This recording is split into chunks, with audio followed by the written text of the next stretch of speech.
In America, a child born into the top 1% will receive better healthcare in their first breath than most people get in a lifetime. But what happens when all that money, all that power, all those resources, can't save the one thing that matters most? This is the story of Marcus Castellano, a man who owned half of Manhattan, who could buy hospitals with a single phone call, who had 18 of the world's most brilliant doctors fighting to save his daughter's life. And the 12-year-old janitor's son who proved that miracles don't have price tags. Picture this: St. Catherine's Medical Center. Pediatric ICU.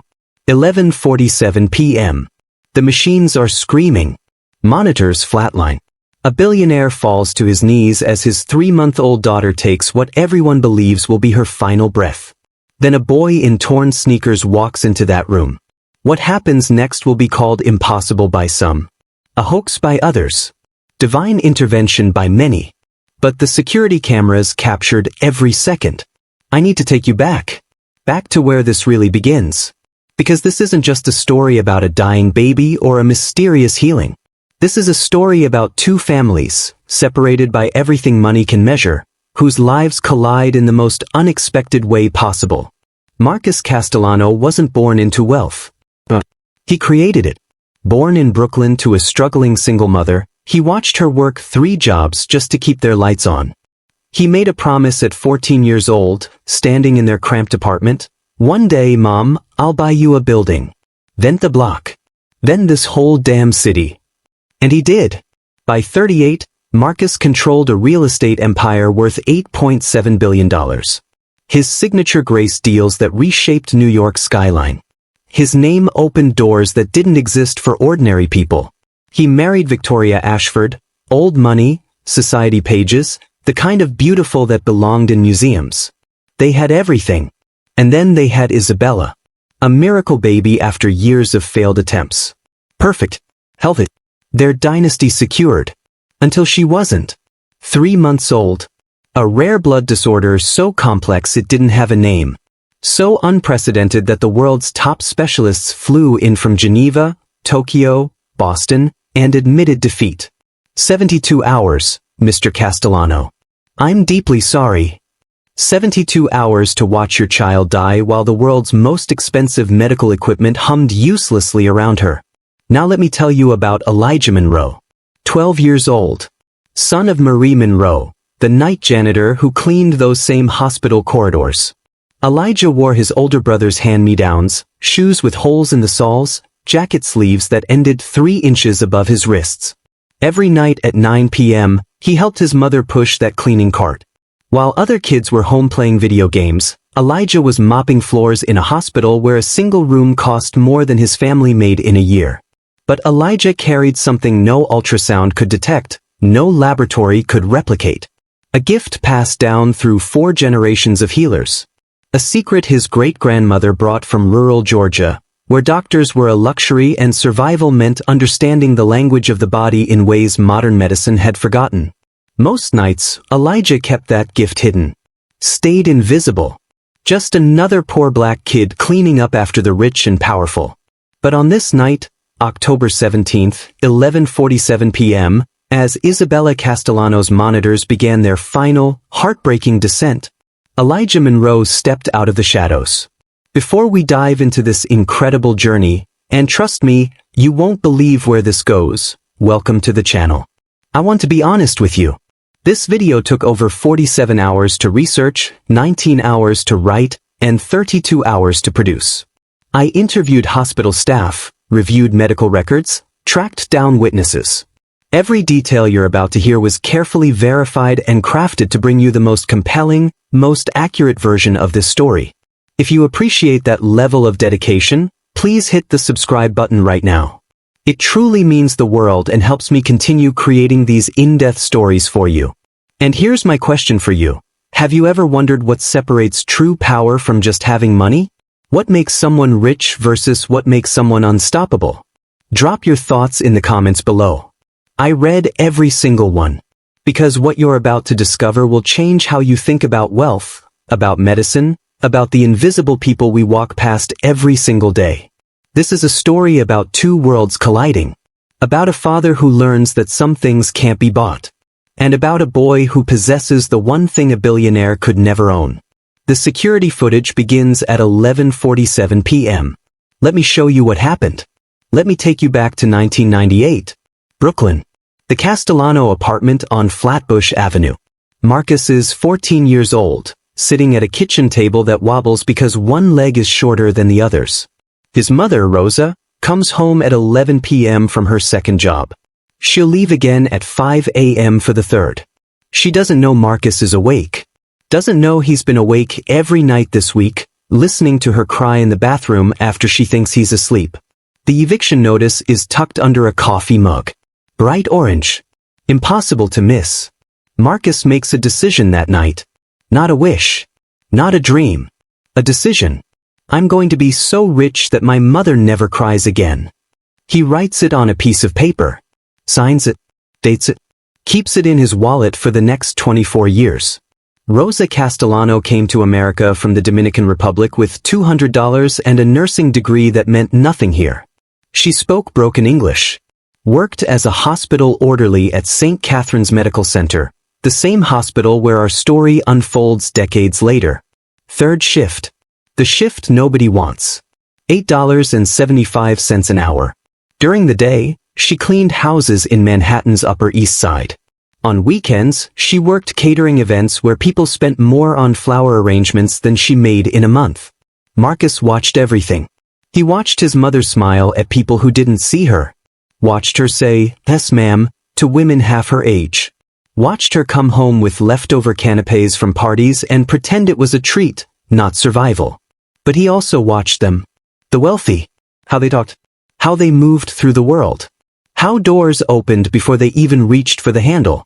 Marcus, his mother would say, education is the only thing they can't take from you. So he studied. Not just his schoolwork, he studied wealth. At 15, Marcus got his first job bussing tables at Cipriani's on 5th Avenue. He lied about his age. Worked Tuesday through Sunday, 4 p.m. to midnight, then went home and did homework until 3 a.m. His guidance counselor told him he should consider a trade school. Be realistic about your opportunities, she said. Marcus applied to Columbia anyway. Full scholarship. Business and economics. The day he got his acceptance letter, Rosa cried for 3 hours straight. Happy tears this time. Columbia University, 2002. Marcus walks onto that campus in his only suit, bought at a thrift store for $12, tailored by his mother's hands because she couldn't afford the alteration fee. He doesn't fit in. Not even close.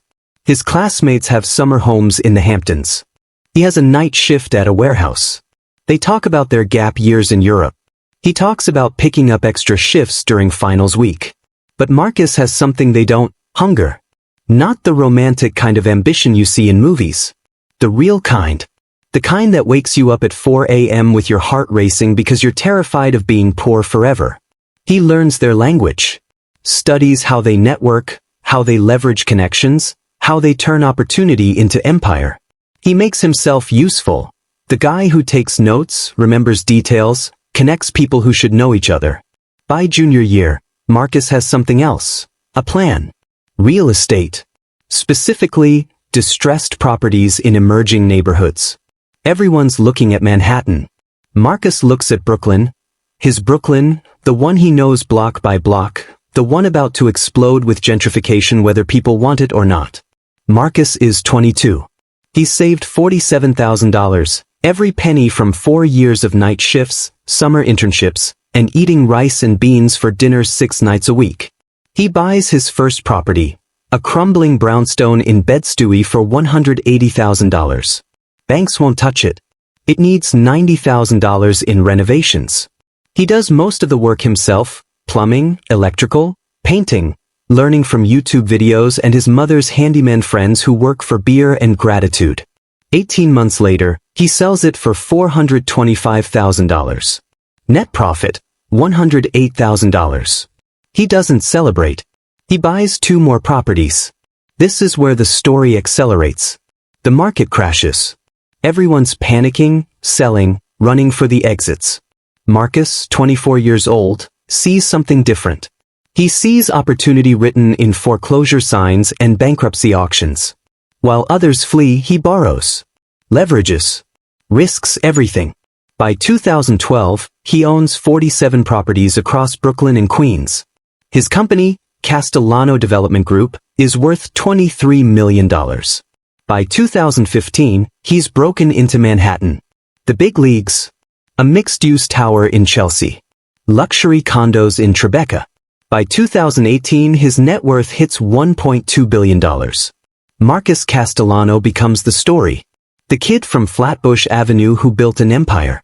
Forbes puts him on their cover. Business Insider calls him the Brooklyn Billionaire. He's invited to the parties he used to cater, and he never forgets where he came from. His mother retires at 58. He buys her a penthouse in the building where she used to clean apartments. 4 bedrooms, wraparound terrace, view of the entire city. "Mommy," he tells her on moving day, "you'll never work another day in your life." She cries. But these are different tears. A charity gala at the Met. Marcus is 35, sitting at a table that cost $50,000. That's where he meets Victoria Ashford. Old money. 7 generations of Wall Street lawyers and hedge fund managers. She went to Dalton, then Yale, then Harvard Law, not because she needed to work, but because Ashfords don't raise idle children. She's beautiful in that effortless way that comes from never having worried about anything. Blunt. Graceful. Speaks 3 languages. They shouldn't work. On paper, they're from different planets. But Victoria sees something in Marcus that her world doesn't have: authenticity. He's hungry in a way her prep school boyfriends never were. He's built something real, not just inherited it. And Marcus sees in Victoria the final piece of his transformation. She's not a trophy. She's legitimacy. Acceptance. The last door opening. They marry in 2020. Small ceremony, Victoria's choice. "I don't need to prove anything to anyone," she says. For the first time in his life, Marcus relaxes. He's arrived.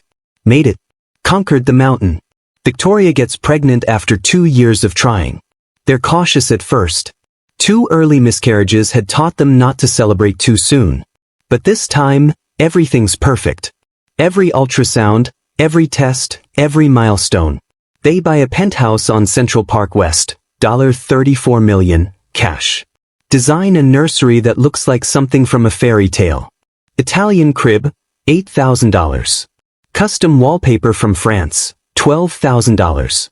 They hire a night nurse, a day nurse, a baby nutritionist. Money can't buy happiness, they say. But Marcus is about to test that theory with every resource imaginable. Isabella Rosa Castellano is born on July 3, 2024. 7 pounds, 4 ounces. Perfect APGAR scores. A full head of dark hair like her father. Victoria holds her and whispers, "Our miracle." Marcus takes a photo of his daughter's tiny hand wrapped around his finger. Posts it on Instagram with the caption, "Everything I built was for this moment." The post gets 47,000 likes. 3 months later, Isabella stops eating. Not dramatically.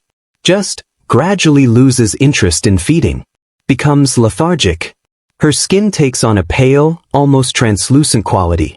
First-time parent anxiety, the pediatrician says initially. Babies have off days. But Victoria knows. Mothers know. By October 1st, Isabella is in the hospital. St. Catherine's Medical Center. The same hospital where Marcus's mother worked those night shifts decades ago. Different wing now. The expensive wing. The wing with Marcus's family name on it. The tests begin. Blood work. Genetic panels. Specialists flying in from around the world. October 8th, Dr. Samuel Chen, head of pediatric hematology, trained at Johns Hopkins, 30 years of experience, sits down with Marcus and Victoria in a consultation room that overlooks Central Park. It's a form of bone marrow failure, Dr. Chen explains. So rare we've only seen 11 cases worldwide. Her body is attacking its own blood cells. Without intervention, she has weeks. Maybe days. Victoria stops breathing. Marcus asks the only question that matters, how do we fix it? Dr. Chen's pause says everything. We're trying everything. But I need you to understand, this is beyond our current medical capabilities. Marcus Castellano built a fortune on the belief that every problem has a solution. Every obstacle has a price. Every door can be opened with enough money or will or determination. He offers Dr. Chen $5 million to save his daughter. Then $10 million. Then a blank check. Mr. Castellano, Dr. Chen says quietly, some things can't be bought. For the first time since he was 14 years old, sitting at that wobbly kitchen table, Marcus feels completely powerless. October 17th, day 16 in the ICU. 18 specialists have reviewed Isabella's case. They've tried experimental treatments, called colleagues in Geneva and Tokyo, consulted with research hospitals around the world. The diagnosis hasn't changed. The prognosis hasn't improved. Victoria has a breakdown at 3 a.m. Complete collapse. They admit her to the psychiatric wing. Sedatives. Observation. She can't even look at her daughter anymore without unraveling. Marcus is alone now. Sitting beside an incubator that costs $250,000, in a hospital room that costs $15,000 per day, watching his 3-month-old daughter die. All his money, all his power, all his connections. Useless. The machines beep steadily. Isabella's chest rises and falls, barely. The monitors show numbers dropping slowly, inevitably. Marcus holds her tiny hand through the incubator porthole. His thumb is bigger than her entire fist. I'm sorry, baby girl, he whispers. Daddy can't fix this one. That evening, as the sun sets over Manhattan and the city lights begin to sparkle like false promises, the night shift arrives at St. Catherine's Medical Center. Among them, Monroe, night janitor, pushing her cleaning cart down the pediatric ICU corridor. And beside her, like he has been every night for the past 3 months, helping his mother because they need the extra $40 per shift, 12-year-old Elijah Monroe. If you were born into Marcus Castellano's circumstances, poverty, a struggling single mother, a world that told you to be realistic, do you think you would have made the same choices? Do you think you'd have that same hunger? Let me know in the comments what you think. Because what comes next depends on understanding what drives people like Marcus. And what drives people like Elijah, who's about to step into the story. October 17, 2024. 9:47 p.m. Marie Monroe clocks in for her shift at St. Catherine's Medical Center. She's 41 years old, been cleaning these floors for 16 years, ever since Elijah was born premature, 2 months early, in this very hospital. A baby they said wouldn't survive the night. But he did. Marie knows every corridor, every room, every shadow in this building. She knows which nurses are kind and which ones look through her like she's invisible. She knows where doctors hide to take personal calls, where medical students cry after losing their first patient. Tonight, she knows something else. The billionaire's baby is dying on the 4th floor. Everyone knows. It's all the staff talks about. Marcus Castellano, the Marcus Castellano, sitting vigil in room 4127. 18 world-class doctors. Treatment costs exceeding $2 million. None of it working. Don't go in there tonight, her supervisor warns. Mr. Castellano requested minimal interruptions. Marie nods. Understands. The wealthy grieve differently. Privately. But Elijah doesn't work for the hospital officially. He's just helping his mother. No badge. No rules. And Elijah has been feeling something for 3 days now. Let me tell you about Elijah Monroe's gift. His great-grandmother, Ruthie Mae, was born in 1923 in rural Georgia. No hospital within 50 miles. No doctors who'd treat black folks anyway. When people got sick, they came to Ruthie Mae. She had hands that could feel sickness. Not see it. Not diagnose it. Feel it. She'd place her palms on someone's chest and know, bone deep, certain, what was wrong. A fever about to spike. A heart about to fail. A cancer growing silent and deadly. More than that, she could sometimes redirect it. Convince the body to heal itself. Touch the invisible strings that connected pain to relief. They called it gift. Called it God-given. Called it nonsense and superstition. Ruthie Mae called it listening. The body always tells the truth, she'd say. You just got to be quiet enough to hear it. She taught Elijah's grandmother, who taught his mother, who tried to teach Elijah, even though boys weren't usually carriers, even though the gift was supposed to die with Marie's generation. But Elijah felt it anyway. At 6 years old, he told his mother that Mrs. Chin next door was going to have a stroke. 3 days later, she did. At 9, he pressed his hands against a stray dog hit by a car, bleeding out on the sidewalk. 10 minutes later, the dog stood up and walked away. Don't tell people, Marie warned him. They won't understand. They'll call you a freak. Or worse, they'll try to use you. So Elijah stayed quiet. Invisible. Just another poor kid pushing a cleaning cart through a hospital where miracles were measured in million-dollar equipment. But for 3 nights now, walking past room 4127, Elijah has felt something. A pull. A whisper. The way metal feels drawn to a magnet. That baby needs you. 9:58 p.m. Marie is cleaning the nurse's station on the 4th floor. Elijah is supposed to be emptying trash bins in the visitor's lounge. Instead, he's standing outside room 4127. Through the glass window, he sees Marcus Castellano. The man looks nothing like his magazine photos. No confident smile. No tailored suit. Just a father in wrinkled clothes, unshaven, destroyed. Marcus sits beside the incubator, forehead pressed against the plastic, whispering something Elijah can't hear. Inside that incubator, Isabella. 3 months old. Her skin is translucent, almost gray. The monitors show heart rate dropping. Oxygen saturation falling. Elijah feels it like a physical ache in his chest. The baby's body is fighting itself. Bone marrow failure, that's what the doctors call it. But Elijah feels something else underneath. Something the machines can't detect. A misfire. A miscommunication. Like crossed wires sending the wrong signals. I can fix that, something inside him whispers. I can help her listen to herself again. Elijah's hand reaches for the door handle. His mother's voice echoes in his head. Don't tell people. They'll try to use you. He pulls his hand back. But the baby's monitors beep slower. Weaker. 11:23 p.m. Marie finds Elijah sitting on the floor outside room 4127, knees pulled to his chest. Baby, what are you doing here? Mama, she's dying. I know, sweetheart. But that's not our business. That's for the doctors. The doctors can't help her. Elijah looks up at his mother. But I can. Marie's face goes very still. She knows that look. She's had that same feeling before, the absolute certainty that comes with the gift. Elijah, no. Not here. Not him. Do you know who that man is? A father watching his baby die. A billionaire who could destroy our whole life if something goes wrong. If you try to help and it doesn't work, if she dies while you're touching her? And if I don't try and she dies anyway? Marie Monroe has spent 16 years being invisible in this hospital. 16 years of, yes ma'am, and right away sir. 16 years watching wealthy people get treatments that cost more than her annual salary. But she's also spent 12 years raising a son with a gift she doesn't fully understand. A gift that saved a dog, that predicted Mrs. Chen's stroke, that hums through him like electricity when someone needs help.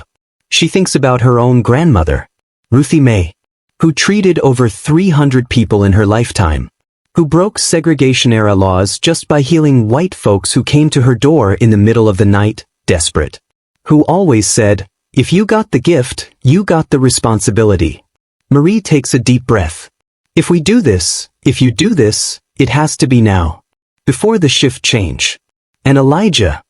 She grips his shoulder. You can't promise anything. You understand? You try. That's all. You try. Elijah nods. They stand. Mother and son. Night janitor and 12-year-old boy. Marie knocks softly on the door of room 4127. Marcus doesn't look up at first. Another interruption. Another person offering useless sympathy. Mr. Castellano? Marie's voice is quiet, respectful. I'm very sorry to bother you. My name is Marie Monroe. I'm part of the custodial staff. Now Marcus looks up. His eyes are hollow. I asked not to be disturbed. I know, sir. I'm sorry. But my son. She gently pushes Elijah forward. He needs to tell you something. Marcus stares at this woman in a janitor's uniform and her child in worn-out sneakers. For a moment, something flickers across his face. Maybe recognition, not of them specifically, but of what they represent. The world he came from. The world he escaped. Tell me what? His voice isn't cruel. Just exhausted. Elijah steps closer. His hands are shaking but his voice is steady. Sir, I know this is going to sound crazy. But I can help your daughter. I can feel what's wrong with her. And I know, I can fix it. The silence in that room is complete. Marcus blinks. Processes the words. Looks at Marie. Is he serious? Yes, sir. Is this some kind of... Marcus stops himself. He's too tired for anger. You think your 12-year-old son can do what 18 of the world's top doctors can't? I don't think anything, Mr. Castellano. But he does. And I've seen him do things I can't explain. Marcus looks at Elijah again. Really looks. Sees a kid who should be scared, standing in front of a billionaire, making an impossible claim, but isn't. Sees absolute certainty in those young eyes. What's your name? Elijah, sir. Elijah. My daughter is dying. The doctors say she has hours. Maybe less. Marcus's voice cracks. If you're selling me hope, if this is some scam, it's not. Elijah takes another step closer. I just need to touch her. 10 minutes. That's all. If it doesn't work, you never have to see us again. Marcus Castellano has built an empire on calculated risks. On reading people, situations, opportunities. On knowing when to bet everything on a long shot. But this isn't business. This is his daughter.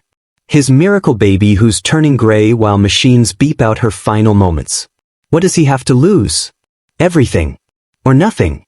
Because he's already lost everything. You said you need to touch her? Yes, sir. For how long? I don't know exactly. Until I feel it shift. Until her body remembers how to heal itself. Marcus looks at his daughter. Then at the monitors. Heart rate, 87. Dropping. Oxygen, 84%. Falling. He makes a decision. Okay. His voice is barely a whisper. Try. Elijah approaches the incubator. Marie stays by the door, hands clasped in prayer she hasn't prayed since her own mother died. Marcus steps back, giving the boy room. His entire body is tense. Skeptical but desperate. The worst combination. Elijah opens the incubator porthole. The one Marcus has been reaching through for days, holding Isabella's tiny hand, whispering promises he can't keep. The boy's hands are small, dark against Isabella's pale skin. He places them gently on her chest, one over her heart, one over her stomach, and closes his eyes. For 30 seconds, nothing happens. Marcus watches the monitors. No change. Heart rate still dropping. He feels anger rising. How dare this woman and her child exploit his grief? Then Elijah gasps. His body goes rigid. His hands glow. No, they don't glow. Marcus's exhausted brain is playing tricks, but they seem to radiate something. Energy. Something invisible but undeniable. Isabella's monitors spike. Heart rate jumps to 95. Then 102. Then 110. What's happening? Marcus lunges forward but Marie catches his arm. Don't interrupt, she whispers. Please. Elijah's breathing is rapid, shallow. Sweat beads on his forehead.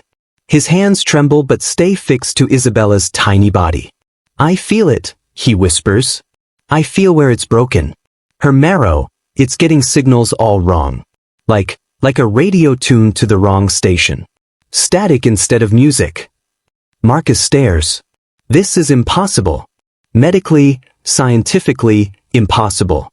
But Isabella's color is changing. The gray-white pallor fading. Pink returning to her cheeks, her lips. I'm just helping her tune back in, Elijah continues, voice strained. Reminding her body what it's supposed to do. She's fighting herself because she forgot. He stops talking. Goes completely still. The monitor alarms suddenly stop. Heart rate, 120. Stable. Oxygen, 97%. Climbing. Blood pressure, normalizing. Marcus can't breathe. Can't move. Can't process what he's seeing. Elijah slowly removes his hands. He staggers backward, catches himself on the incubator. His face is pale, exhausted, but he's smiling. "She's okay now," he says softly. "She just needed to remember." Inside the incubator, Isabella Rosa Castellano opens her eyes. For the first time in 3 days, she's alert. Present. Her tiny fist closes, opens. She makes a small sound, not quite a cry, more like a curious coo.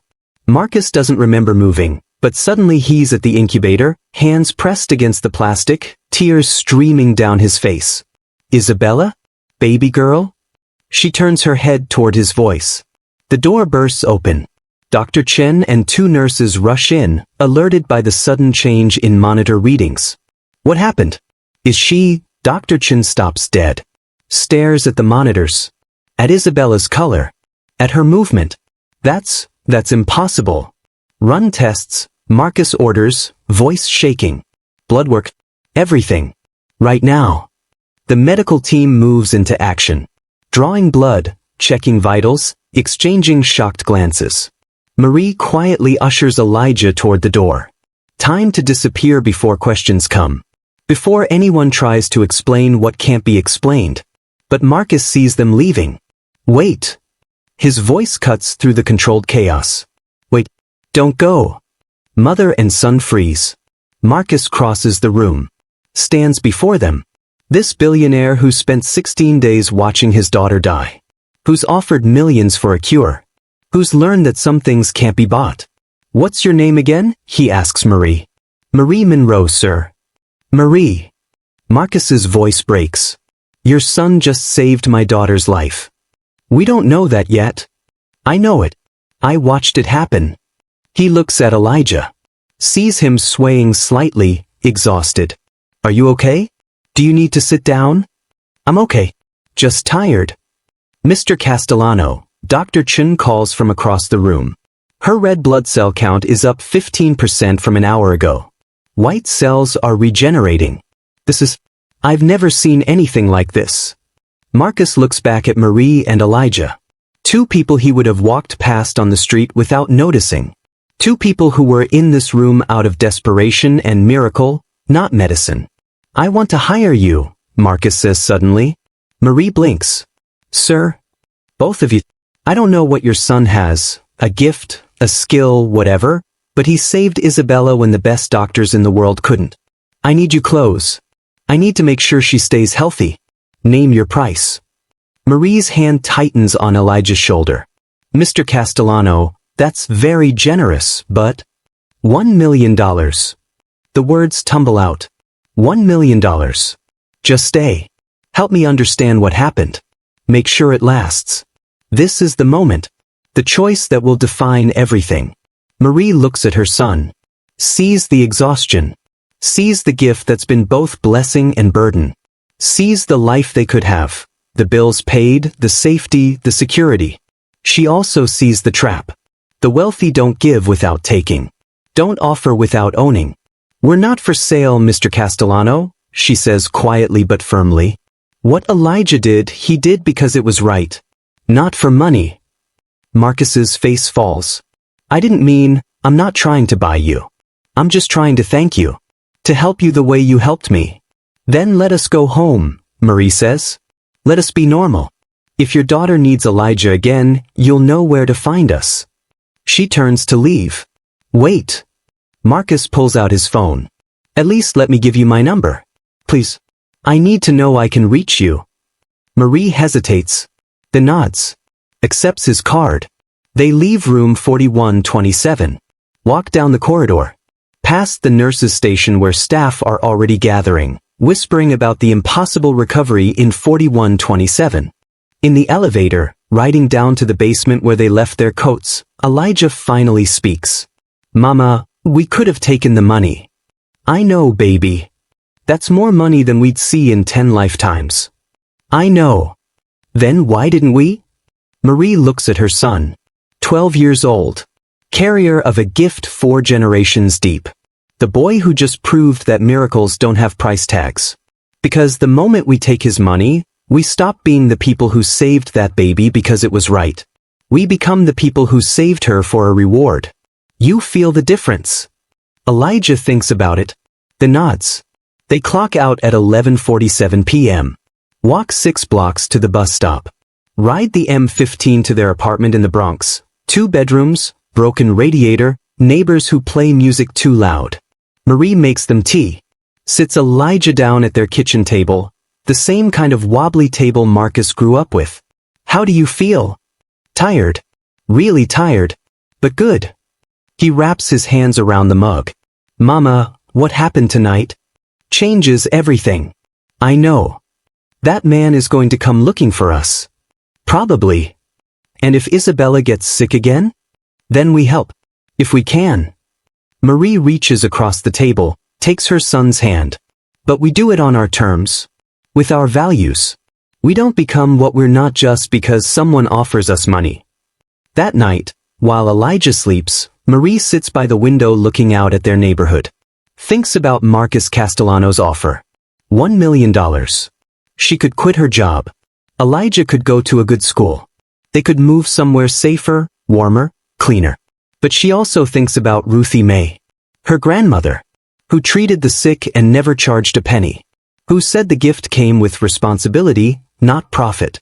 If you start charging for miracles, they stop being miracles. They become transactions.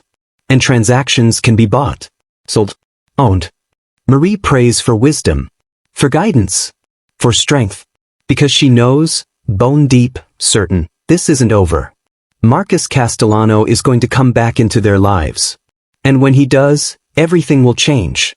At this point, Marie had to choose between accepting life-changing money and protecting her family's integrity. Between financial security and something more valuable, autonomy. What would you have done? Because this decision would define everything that came next. And it's about to get much more complicated. October 18, 2024. 6:47 a.m. Marie's phone rings. A known number. She almost doesn't answer. But something tells her to pick up. Ms. Monroe? This is Marcus Castellano.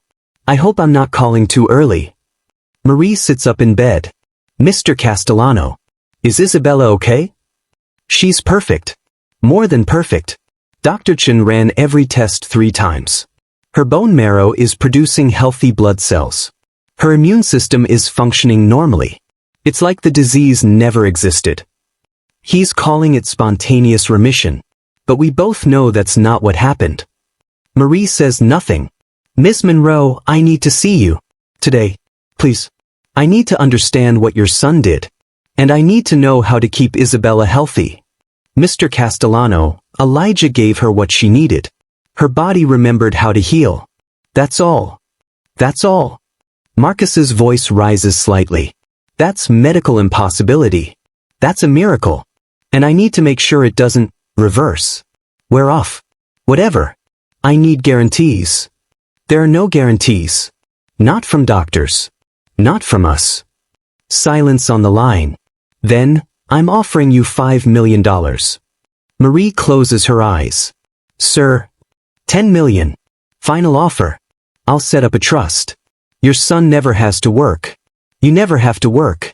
I just need to know you're available if Isabella needs help again.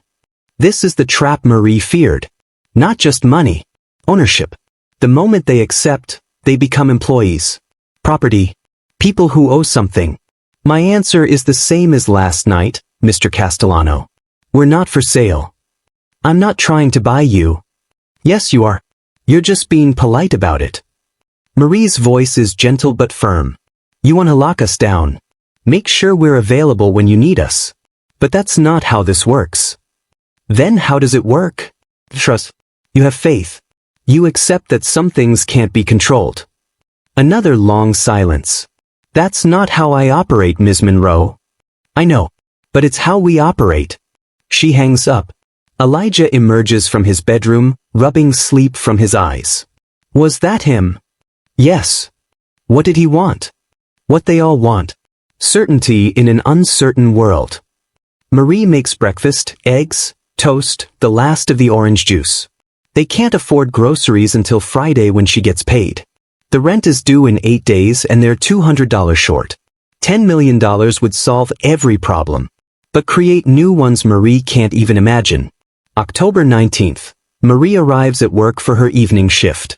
Her supervisor, Janet, pulls her aside immediately. Marie, we need to talk.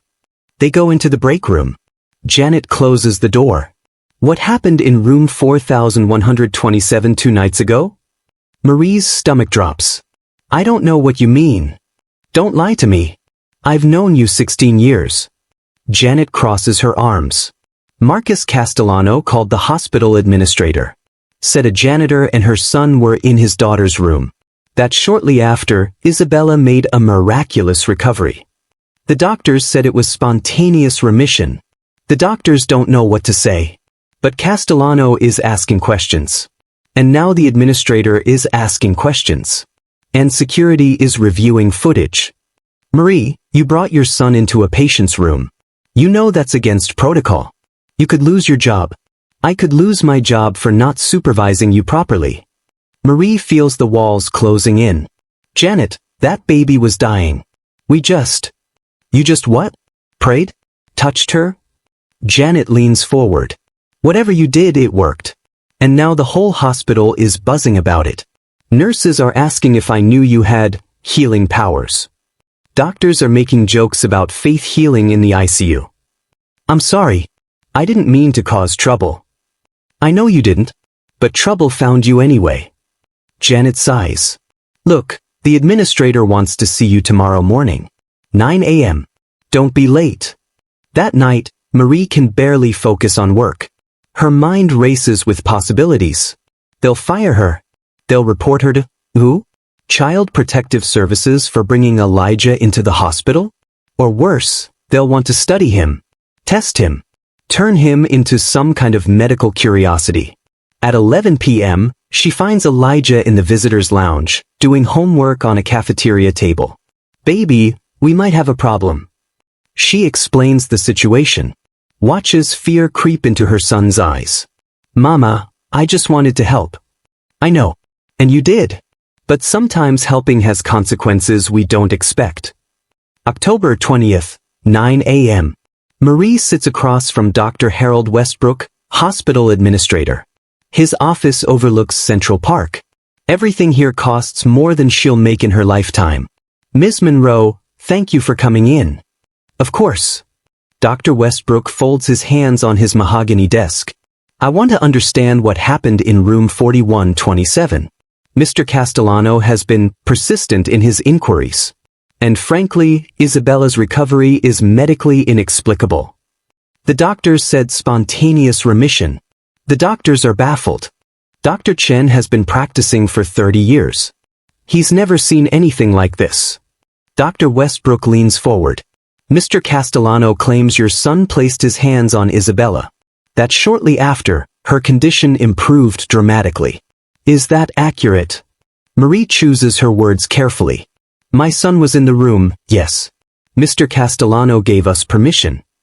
And did your son do anything to the baby? He held her hand. Mr. Castellano was desperate. We all were. Ms. Monroe. Dr. Westbrook's voice sharpens. Did your 12-year-old son perform some kind of medical intervention on a critically ill infant? My son tried to comfort a dying baby while her father watched. That's all. That's not what Mr. Castellano is suggesting. Then maybe you should ask Mr. Castellano what he believes happened. Dr. Westbrook sits back, studying her. You've worked here 16 years. Spotless record. Never a complaint. But you violated protocol by bringing your son into a patient's room. That alone is grounds for termination. Marie's heart stops. However, Dr. Westbrook pauses. Mr. Castellano has made a substantial donation to the hospital. $20 million. In gratitude for Isabella's recovery. And he specifically requested that you keep your position. He also asked if we could arrange for your son to visit Isabella periodically. To monitor her progress. I told him that was highly irregular and absolutely not hospital policy. Thank you, Marie whispers. Don't thank me yet. I'm giving you a written warning. One more protocol violation and you're gone. Understood? Yes, sir. And Ms. Monroe? Whatever your son did or didn't do, keep it quiet. The last thing this hospital needs is people claiming we allow faith healing in the ICU. We have a reputation to maintain. Marie nods, leaves the office, walks to the elevator on shaking legs. She still has her job. Barely. But the cost is becoming clear. Silence. Invisibility.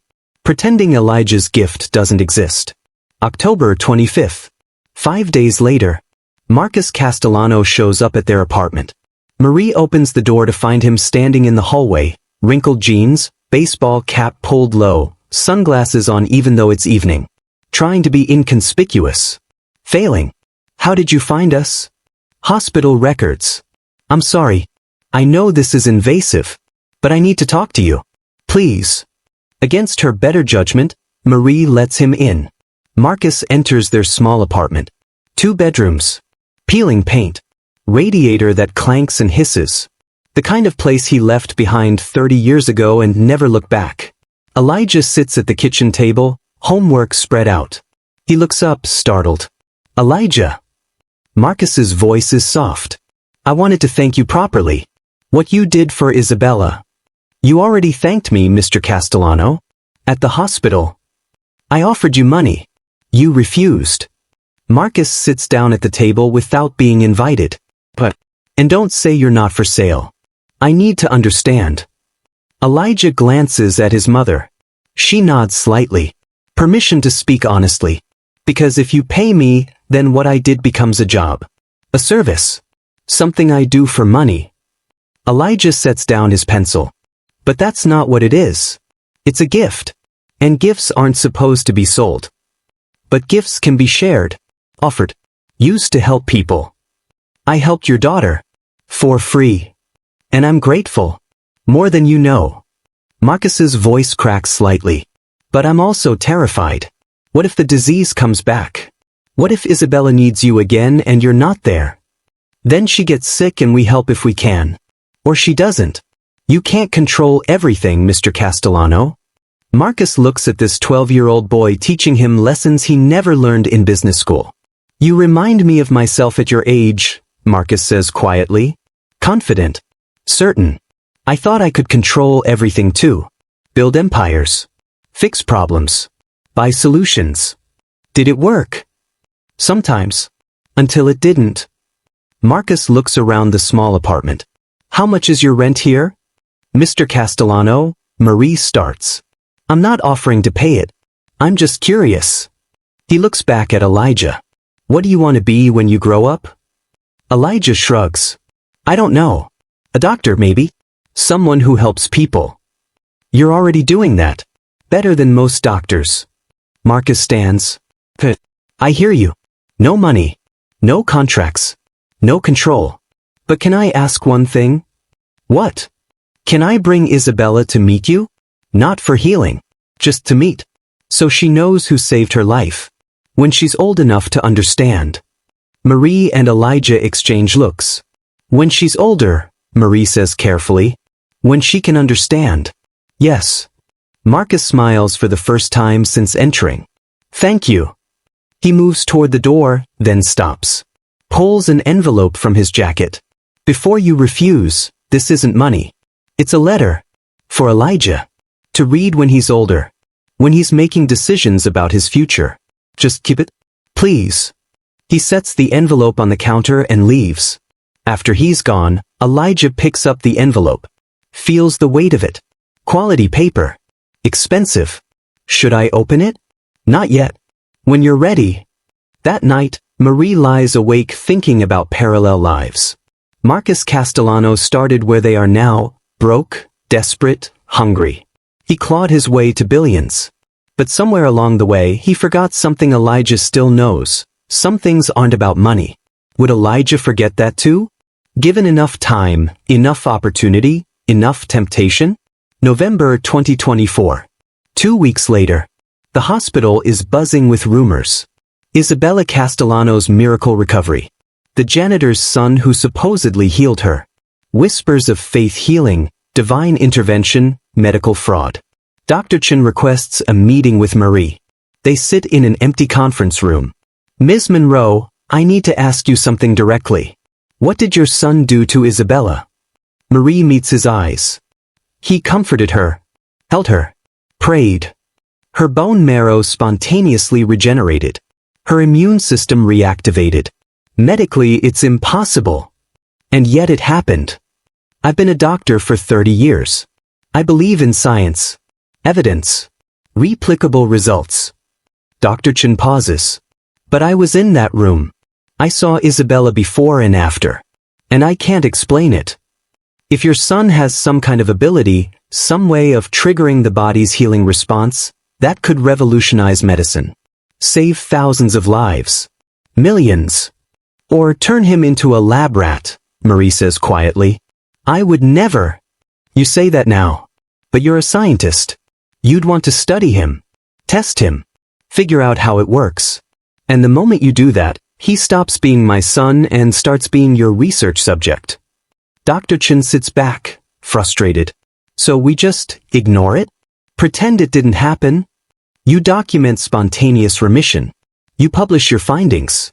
You admit medicine doesn't have all the answers. Marie stands. And you let my son be a kid. She leaves Dr. Chen sitting alone, wrestling with mysteries that science can't solve. December 2024. Marcus calls Marie 3 times a week. Just checking in. Asking about Elijah. Sharing photos of Isabella. Healthy, thriving, perfect. She's developing normally. Ahead of schedule, actually. It's like she was never sick. That's wonderful, Mr. Castellano. Marcus. Please. After what your family did, we're past formalities. But they're not friends. Can't be. The distance between their worlds is too vast. Marie starts noticing things. A black SUV parked across from their building. Same car, different times. Once could be coincidence. 3 times is surveillance. She confronts Marcus about it. Are you having us watched? What? I wouldn't. He pauses. Wait, you've seen someone? Black Escalade. Tinted windows. Outside our apartment. Marcus's voice hardens. I'll look into it. 2 days later, Marcus calls back. It's Victoria, my wife. She hired a private investigator to watch you and Elijah. Why? Because she doesn't believe in miracles. She thinks you and Elijah are con artists. That you did something to Isabella, maybe made her sick, then cured her to extort money from us.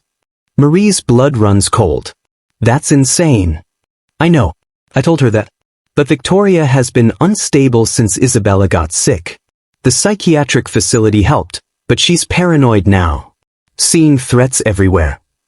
Mr. Castellano, if your wife thinks we're dangerous, she doesn't. Not really. She's just scared. Traumatized.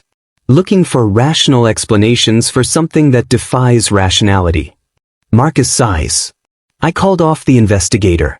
But Victoria is filing a report with the police. Claims you gained unauthorized access to our daughter. That you should be investigated for child endangerment. Can she do that? She already did. Detectives will probably contact you. Just tell the truth. You had my permission to be in that room. Everything you did was with my consent. Marie hangs up, hands shaking. This is spiraling. What started as a simple act of healing is becoming a legal nightmare. December 8th. 2 NYPD detectives show up at Marie's door. Detective Rodriguez and Detective Kim. Professional. Polite. But serious. Ms. Monroe, we need to ask you some questions about your interaction with Isabella Castellano on October 17th. They sit. They question. Marie answers carefully, truthfully. Mrs. Castellano believes you may have tampered with her daughter's medical care. I did no such thing. She claims your son performed an unauthorized medical procedure. My son held a sick baby while her father watched. That's all. Mrs. Castellano is concerned about your son's access to hospital facilities. She's requesting a restraining order. Marie feels the world tilting. A restraining order? Against a 12-year-old who saved her daughter's life. Mrs. Castellano disputes that characterization. Detective Rodriguez looks uncomfortable. Look, Ms. Monroe, off the record, this sounds like a family dispute more than a criminal matter. But we have to investigate. They ask about Elijah's abilities. Marie refuses to discuss it. They ask for medical records proving Elijah has any training or certification. Marie explains he's 12 years old. They ask if she's charged other families for similar services. Marie denies it emphatically. After 45 minutes, they leave. No arrests. No charges. But the threat hangs in the air. Elijah comes home from school to find his mother crying at the kitchen table. Mama, what's wrong? She tells him everything. The investigation. The restraining order. Victoria Castellano's accusations. But I helped Isabella. I saved her. I know, baby. But some people can't accept what they don't understand. And some people need someone to blame when life doesn't make sense. Elijah sits beside his mother. 12 years old. Old enough to understand injustice. Young enough to be devastated by it. Maybe we should have taken the money, he says quietly. At least then we'd have something. Now we just have problems. Marie pulls her son close. No. We have our integrity. Our values. Our freedom. Those are worth more than any amount of money. But even as she says it, she wonders if she's making the right choice. If protecting their principles is worth the cost. That night, Marie calls Marcus. Your wife wants a restraining order against my son. I know. I'm trying to stop it. My lawyers are talking to her lawyers. Mr. Castellano, this has gone too far. We helped you. We asked for nothing in return. And now your wife is trying to destroy us. She's not thinking clearly. The trauma. I don't care about her trauma. Marie's voice rises. My son has trauma too now. He's afraid to use his gift because he thinks he'll be punished for it. He's questioning whether helping people is even worth it. What do you want me to do? Make it stop. Use your money, your lawyers, your influence, all the things you offered us, and make your wife leave us alone. I will. I promise. Marcus hangs up and immediately calls his legal team. High-powered attorneys who charge $1,200 per hour. I need you to shut this down. Quietly. No publicity. No court appearances. Make it go away. December 15th. 1 week later. The restraining order is dropped. Victoria Castellano issues a public apology through her attorney. A misunderstanding during a difficult time. No ill will toward the Monroe family. But the damage is done. Marie and Elijah are now known quantities. The hospital staff whispers. Neighbors ask questions.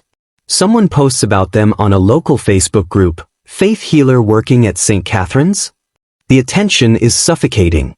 Do you think Marie should have accepted Marcus's money from the beginning? Would it have prevented all this trouble? Or would it have created different problems? Ones where they lost their autonomy and became dependent on a billionaire's whims? Share your perspective below, because this decision has consequences we're still unfolding. December 20th, evening shift. Marie is cleaning the 4th floor when she hears crying. Not a baby. An adult. Deep, wrenching sobs coming from the family waiting room. She peers in. Sees Marcus Castellano alone, head in his hands. Mr. Castellano? He looks up. Eyes red. Face destroyed. Isabella's sick again. What? Different symptoms this time. High fever. Seizures. Dr. Chen thinks it's encephalitis. They're running tests but, his voice breaks. Marie, I can't lose her. Not after everything. Not after we got her back. Marie sets down her cleaning supplies. Sits beside him. Where is she? ICU. Room 4089. Victoria's with her. He looks at Marie with desperate eyes. I know this is asking too much. After everything my wife put you through. But please, can Elijah? I'll call him. Marie steps into the hallway. Calls home. Elijah picks up on the second ring. Baby, I need you to come to the hospital. Mama, is something wrong? Isabella is sick again. Mr. Castellano is asking for your help. Silence on the line. Then, does Mrs. Castellano know? I don't know. What if she calls the police again? Then we deal with it. But right now, a baby needs help. And you're the only one who can give it. 30 minutes later, Elijah arrives. Marie meets him in the lobby. They take the elevator to the 4th floor. Victoria Castellano is standing outside room 4089 when they approach. Her face goes white. What are they doing here? Marcus stands. Victoria, please. No. Absolutely not. I won't let that boy anywhere near our daughter. Our daughter is having seizures every 20 minutes. The doctors don't know what's wrong. We're out of options. We have the best medical care in the world. Which did nothing last time. Marcus's voice echoes through the corridor. Elijah saved Isabella when medicine couldn't. You know that. I know that. Everyone in this hospital knows that. Victoria looks at Elijah. This 12-year-old boy in worn sneakers and a coat 2 sizes too small. If you hurt her, Mrs. Castellano. Elijah's voice is steady, mature beyond his years. I know you're scared. I know you don't understand what I do. But I promise you, I would never hurt Isabella. I can only help. Or do nothing. Those are my only options. Victoria's face crumples. I don't understand any of this. You don't have to understand it, Marie says gently. You just have to allow it. Victoria steps aside. Elijah enters room 4089. Isabella is 17 weeks old now. Bigger than last time. But her tiny body is racked with fever. Monitors beep frantically. Elijah approaches the incubator. Places his hands where he placed them 2 months ago. Closes his eyes. This time is different. Harder. The sickness isn't in her marrow. It's in her brain. Inflammation. Swelling. Like a fire burning out of control. Elijah feels it. Feels where it's wrong. But putting it right requires more than gentle redirection. This requires, he gasps. His body goes rigid. Marie steps forward but Marcus holds her back. Let him work. Elijah's hands glow, or seem to glow, or maybe it's just the ICU lights reflecting strangely, but heat radiates from them. Visible heat shimmer like asphalt in summer. Isabella's monitors spike wildly. Heart rate soaring. Temperature spiking. What's happening? Victoria screams. He's burning out the infection, Marie whispers. Helping her body fight back. Then suddenly, monitors stabilize. Heart rate normalizes. Temperature drops from 104 to 101 to 99. Elijah removes his hands. Staggers backward. Marie catches him before he falls. It's done, he whispers. She's okay. Dr. Chen rushes in, alerted by the monitor changes. Checks Isabella. Runs a penlight over her eyes. Examines the readings. The inflammation is reducing. Rapidly. He stops. Looks at Elijah. What did you do? I helped her remember how to fight. Victoria approaches the incubator. Sees her daughter peaceful, breathing normally, color returning. She turns to Elijah. Tears streaming down her face. I'm sorry. I'm so sorry. I didn't understand. I didn't believe. It's okay, Mrs. Castellano. It's not okay. I tried to have you arrested. I called you a fraud. Victoria drops to her knees in front of this child. Thank you. Thank you for saving my daughter. Again. Marcus helps his wife to her feet. Looks at Marie and Elijah. Whatever you want. Name it. It's yours. Marie shakes her head. We don't want anything.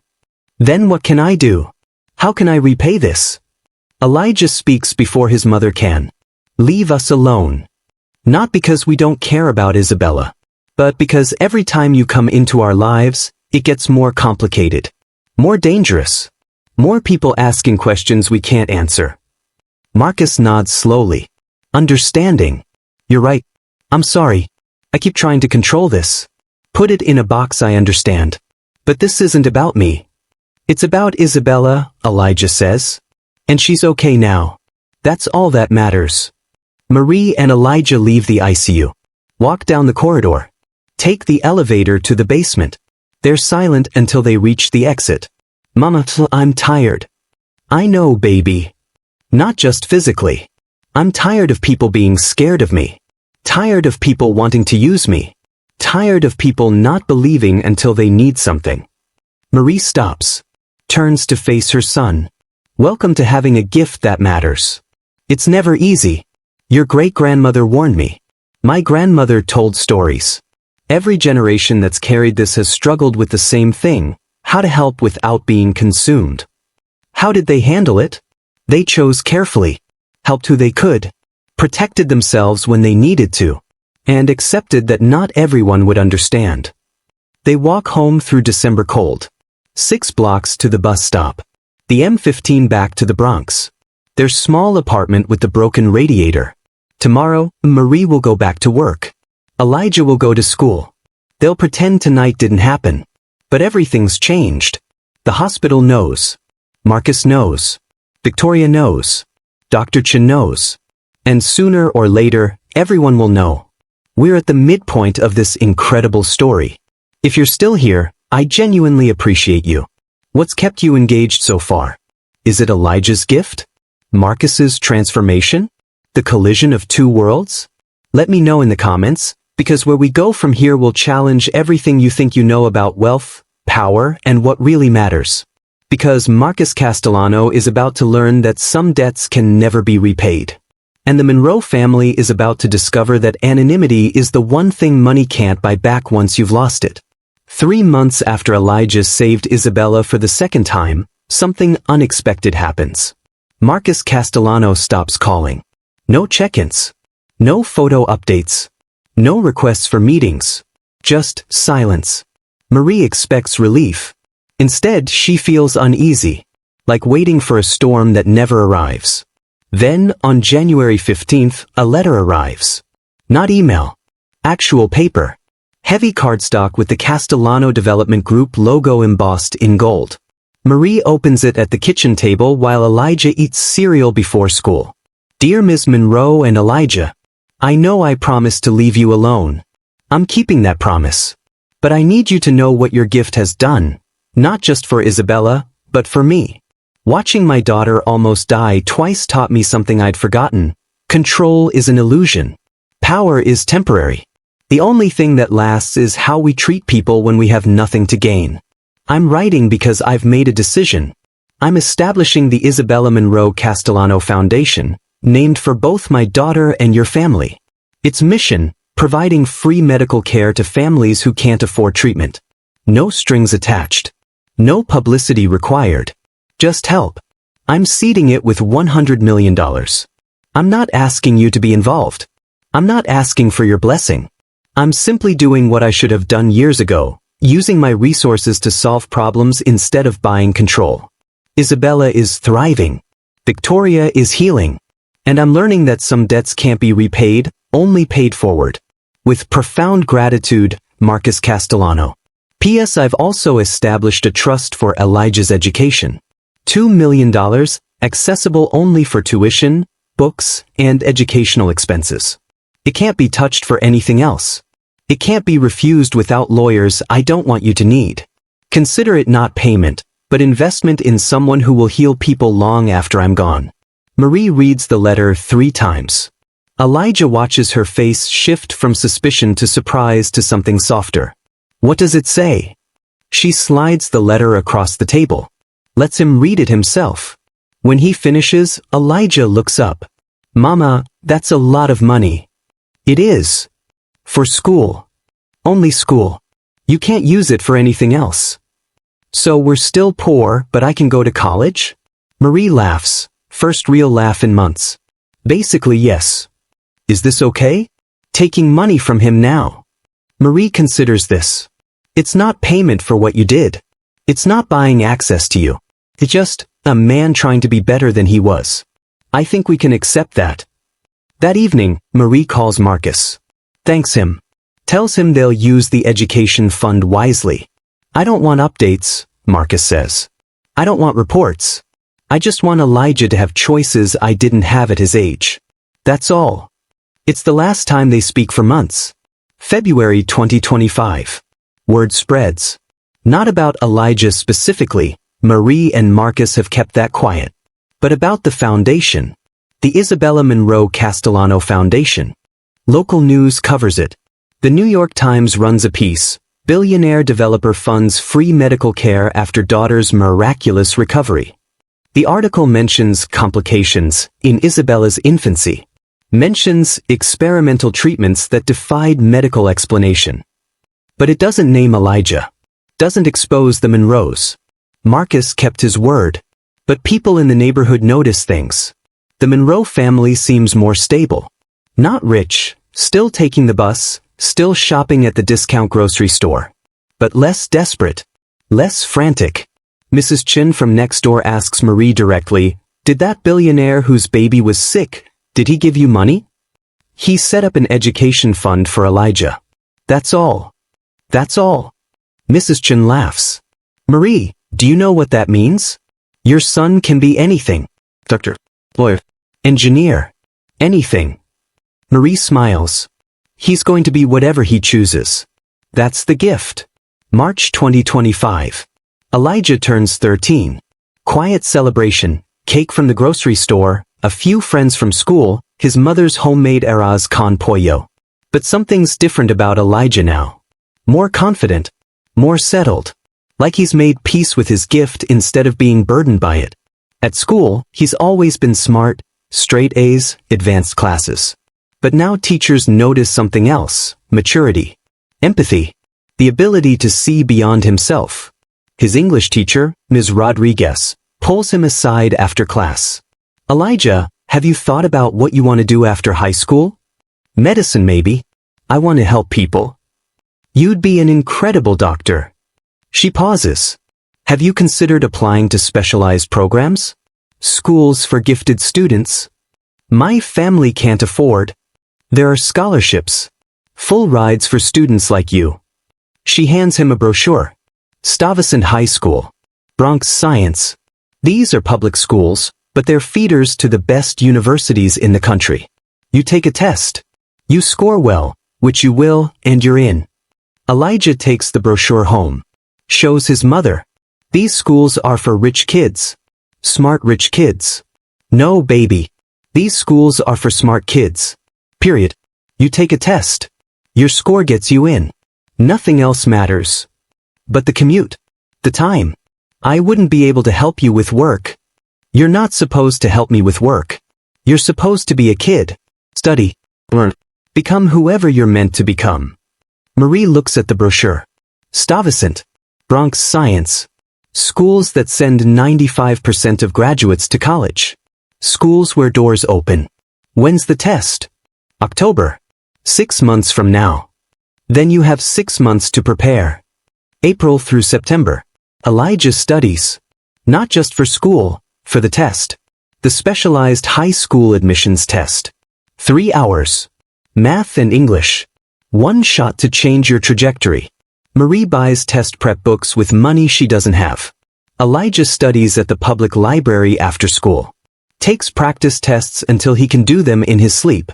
His gift sits quiet during these months. No emergencies. No calls from Marcus. Just a 13-year-old kid trying to build a future with his mind instead of his hands. October 2025. Test day.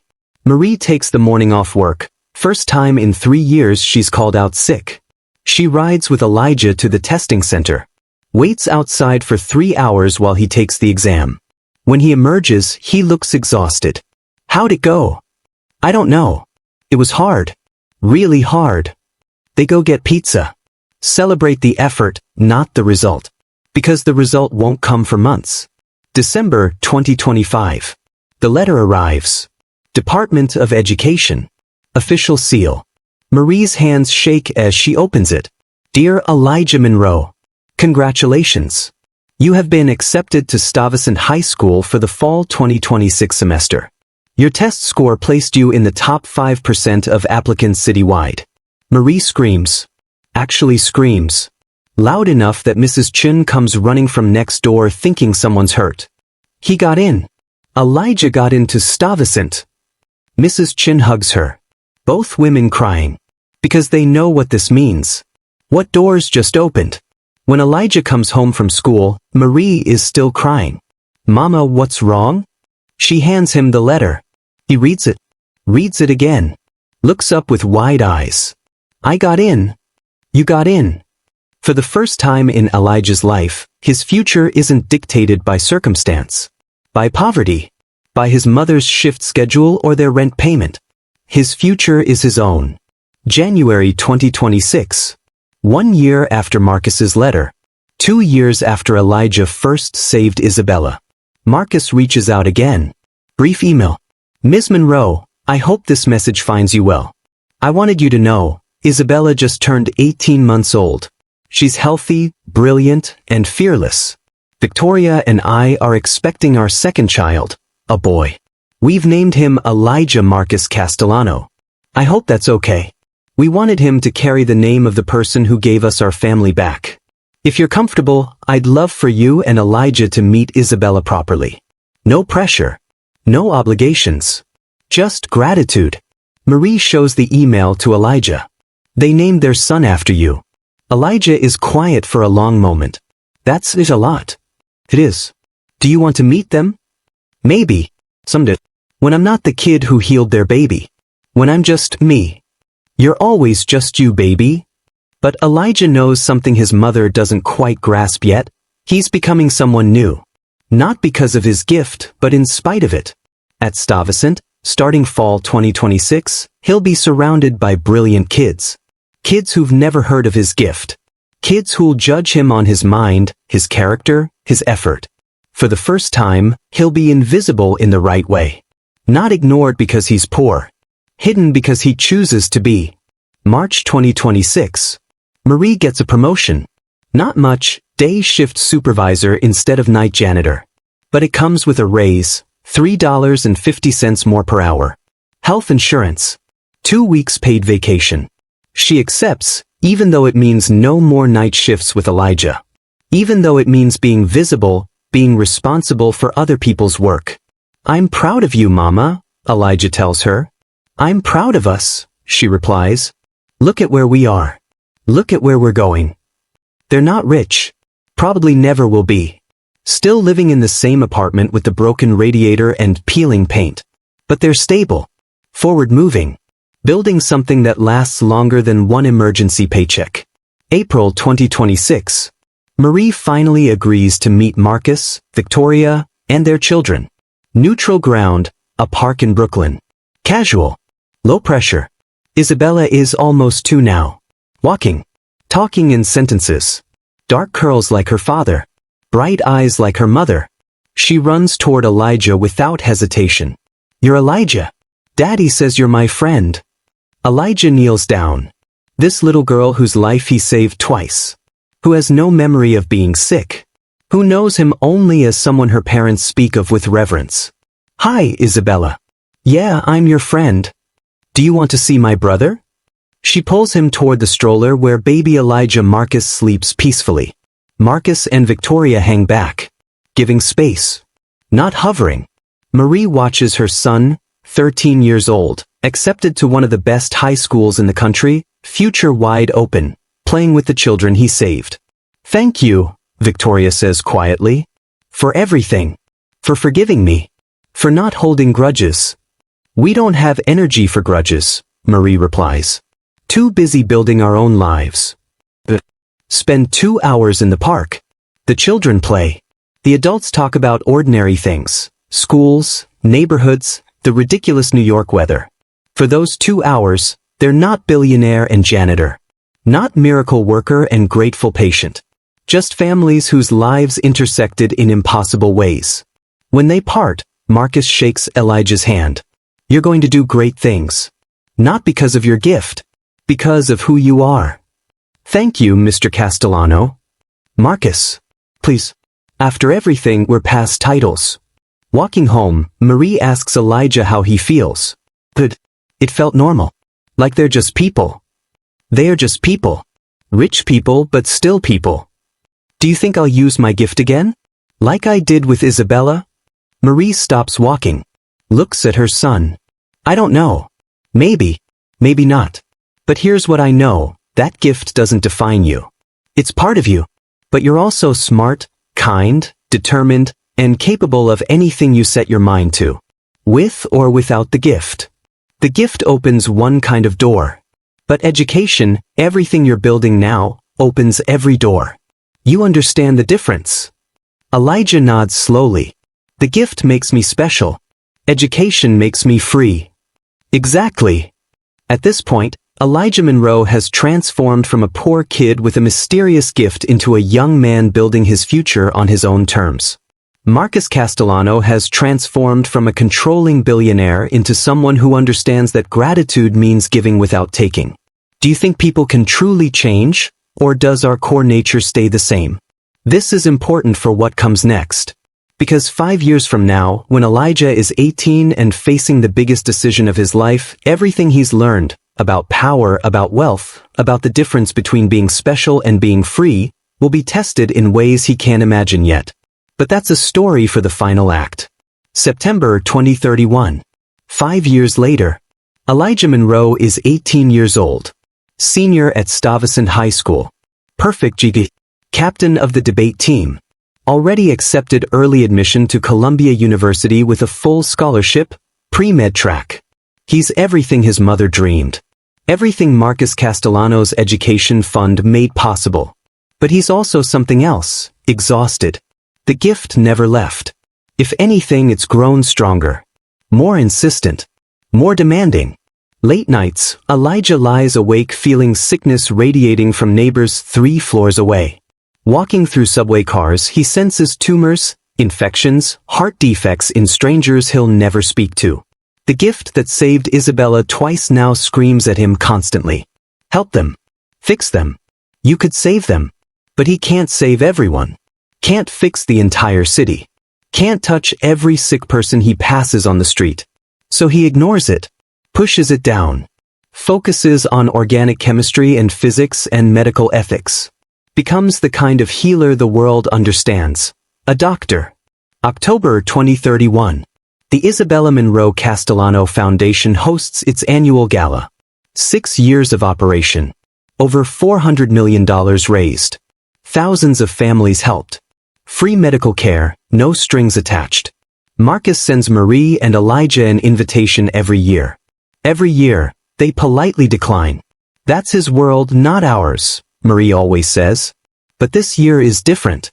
This year, the foundation is unveiling a new initiative, full-ride medical school scholarships for students from low-income families. And Marcus has asked Elijah to speak. Not as the boy who healed Isabella. As a scholarship recipient. A success story. Proof that investment in education changes lives. You should do it, Marie tells him. You've earned this moment. Mama, I don't want to be on display. You won't be. You'll be sharing your story. Inspiring other kids who look like you, who come from where you came from. That matters. Elijah considers this. Thinks about the 12-year-old version of himself, scared, uncertain, pushing a cleaning cart through hospital corridors. I'll do it. October 15, 2031. The Plaza Hotel. Grand Ballroom. Elijah stands backstage in a suit Marie bought him for college interviews. Not expensive but well-fitted. Professional. He looks older than 18. Carries himself with quiet confidence. Marie sits in the audience, front row. Wearing the nicest dress she owns.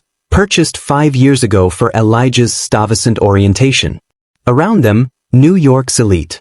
Billionaires. Philanthropists. People who donate more in one evening than Marie makes in 5 years.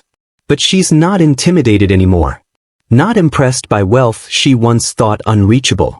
Because her son, her brilliant, gifted son, is about to address this room as their equal. Marcus takes the stage first. Older now. Touches of gray in his hair. But still commanding. Still powerful.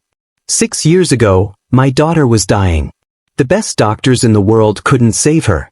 Modern medicine had no answers. The room is silent. Everyone knows this story. The foundation was built on it. But someone did have an answer. Someone we never expected. Someone who changed not just my daughter's life, but mine. He pauses. Makes eye contact with Marie in the audience. Marie Monroe worked night shifts at St. Catherine's Medical Center. She cleaned the floors I walked on. She emptied the trash in my daughter's hospital room. And her son, a 12-year-old boy, saved Isabella's life. Twice. Gasps ripple through the audience. This part of the story has never been public. Marcus kept his word for 6 years. I tried to pay them. Offered millions. They refused every penny. But they accepted one thing, an education fund. Because Marie understood something I'd forgotten, you don't buy miracles. You invest in people. You give them opportunities and let them become whoever they're meant to be. Marcus's voice strengthens.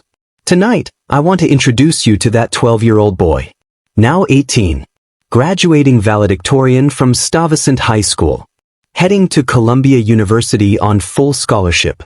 The first recipient of what we're calling the Healers Scholarship Program. Full ride to medical school for students who've overcome extraordinary obstacles to pursue medicine. Please welcome Elijah Monroe. The ballroom erupts in applause. Standing ovation before Elijah even reaches the microphone. He walks onto that stage. This kid from the Bronx, son of a janitor, carrier of an impossible gift, and owns it. Elijah stands at the podium. Waits for the applause to fade. Makes eye contact with his mother. She nods. You've got this. Thank you, Mr. Castellano. And thank you all for being here tonight. His voice is steady. Clear. No nervousness. 6 years ago, I was 12 years old. My mother worked night shifts cleaning the city's hospitals. I helped her because we needed the extra $40 per shift. I wore shoes with holes in them. Did homework on cafeteria tables. Rode the bus 2 hours each way to school. He pauses. Lets them sit with that image. I was invisible. Just another poor kid in a city full of them. And I was okay with that. Because invisibility felt safe. Then one night, I met Isabella Castellano. 3 months old. Dying from a disease 18 specialists couldn't cure. And I had a choice. Stay invisible, or step forward and risk everything to help. The room is completely silent now. I chose to help. Not because I wanted recognition. Not because I expected payment. But because I could help. And when you have the ability to ease suffering, invisibility becomes selfishness. Elijah's eyes scan the crowd. $100 million donors. People who could buy and sell his entire neighborhood. Mr. Castellano tried to pay my family. We refused. But we accepted something more valuable, opportunity. The chance for me to become a doctor. The chance to help people not just with my hands, but with knowledge, skill, and the full weight of medical science behind me. I'm standing here tonight not as a miracle worker. Not as someone special. But as proof that talent exists everywhere. In hospital corridors, in subway cars, in neighborhoods where people struggle to pay rent. Talent is universal. Opportunity is not. The audience leans forward, hanging on every word. The Healers Scholarship Program isn't charity. It's investment. It's recognition that the next generation of doctors, healers, and medical innovators might be cleaning your offices right now. Might be riding the bus home from their third job. Might be brilliant and capable and completely invisible to you. So when you write your checks tonight, and I hope you write big ones, know that you're not just funding medical school. You're making visible the invisible. You're telling kids like me that they matter. That their potential matters. That where you start doesn't determine where you finish. Elijah looks directly at his mother. My mother taught me that some things can't be bought. Integrity. Dignity. Self-worth. But she also taught me that accepting help, when it's offered with respect and without strings, isn't weakness. It's wisdom. He turns back to the audience. Thank you for investing in that wisdom. Thank you for believing that someone like me belongs in rooms like this. And thank you for understanding that real philanthropy isn't about control. It's about liberation. The applause is deafening. Sustained standing ovation. People aren't just clapping, they're moved. Reaching for checkbooks. Wiping tears. Marcus returns to the stage. Embraces Elijah. Whispers something the microphone doesn't catch. Later, Marie will ask what Marcus said. He said, "You're a better man than I was at your age. Than I am now." After the speeches. After the dinner. After the donations are tallied, $23 million raised in one night. Elijah finds himself on the Plaza Hotel terrace. overlooking Central Park. City lights stretching to infinity. A voice behind him, "You were incredible up there." Florence. Victoria Castellano. Elegant in a black gown. Older now, but the trauma has faded from her eyes. "Thank you, Mrs. Castellano." Victoria. "Please." She joins him at the railing. "I owe you an apology. A real one. Not the lawyer-written statement from 6 years ago."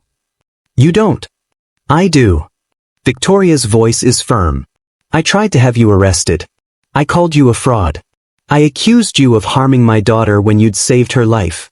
I was terrified and traumatized and looking for someone to blame.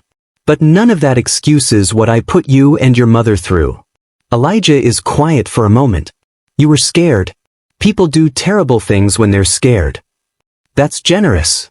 More generous than I deserve." "It's true though." Elijah looks at her. "You weren't attacking me. You were protecting Isabella. I understand that now." Victoria's eyes fill with tears. She's 7 years old. Healthy. Brilliant. Fearless. She wants to be a doctor because she knows doctors saved her life. She doesn't remember you. Doesn't remember being sick. But she exists because of you. She exists because her body remembered how to heal. I just reminded it. Elijah Marcus, our son, he's 5 now. Named after you. He asks about his namesake constantly. "Who's Elijah? Why did you name me that? Is he coming to visit?" "Maybe someday. When I'm not constantly reminded of that night. When I'm just myself." Victoria nods. Understanding. "You're going to be an extraordinary doctor." "I hope so." "You will be. Because you already understand something most doctors never learn. Healing isn't just about fixing what's broken. It's about seeing people. Really seeing them. Making them visible." She squeezes his hand. Returns to the ballroom. Elijah stays on the terrace. Thinking about the speech. The applause. The checks being written. $23 million. Because of his story. Because he stepped forward 6 years ago. His phone buzzes. Text from his mother. "I'm so proud of you, baby. Ready to go home?" He smiles. Types back, 5 more minutes. Then yes. Marcus finds him there. Brings 2 glasses of sparkling water. "Not champagne." "You're 18. I'm not corrupting you." Marcus hands him a glass. That speech. "Elijah, you moved people tonight. Really moved them." "I just told the truth." The truth is powerful. Especially when it's delivered with grace. Marcus leans against the railing. "Can I tell you something?" "Of course."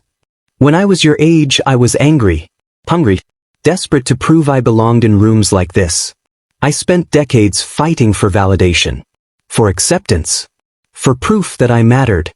You walked into that ballroom tonight and already knew you mattered. Not because of wealth or status. Because of character. Integrity. The way you carry yourself. That's the difference between us." Elijah considers this. "Mr. Castellano, Marcus, you created opportunities for thousands of families. Built a foundation that saves lives. You matter too." "I matter now. But I wasted a lot of years thinking power and money made me important. You already understand they don't." "I had a good teacher." Elijah thinks of his mother. Night shifts. Broken radiators. Dignity in circumstances that would break most people. Marcus raises his glass. "To teachers. To mothers who work night shifts. To 12-year-old boys who step forward when everyone else steps back." Elijah raises his glass. They clink. "And to Isabella," Elijah adds. "To second chances." "To Isabella." They drink. Stand in comfortable silence. Billionaire and scholarship student. 2 people whose lives intersected impossibly and changed each other forever. "Elijah, can I ask you something?" "Sure." "Do you still have the gift? The ability to heal?" Elijah doesn't answer immediately. The honest answer is complicated. "Yes. But I don't use it anymore. Not since Isabella." "Why not?" "Because I can't save everyone. And trying would destroy me. So I'm learning to save people the traditional way, through medicine, knowledge, skill. The gift will always be there. But it's not all I am." Marcus nods slowly. That's wisdom beyond your years. My mother would say it's wisdom she beat into me. They both laugh. Inside, the gala continues. Donors networking.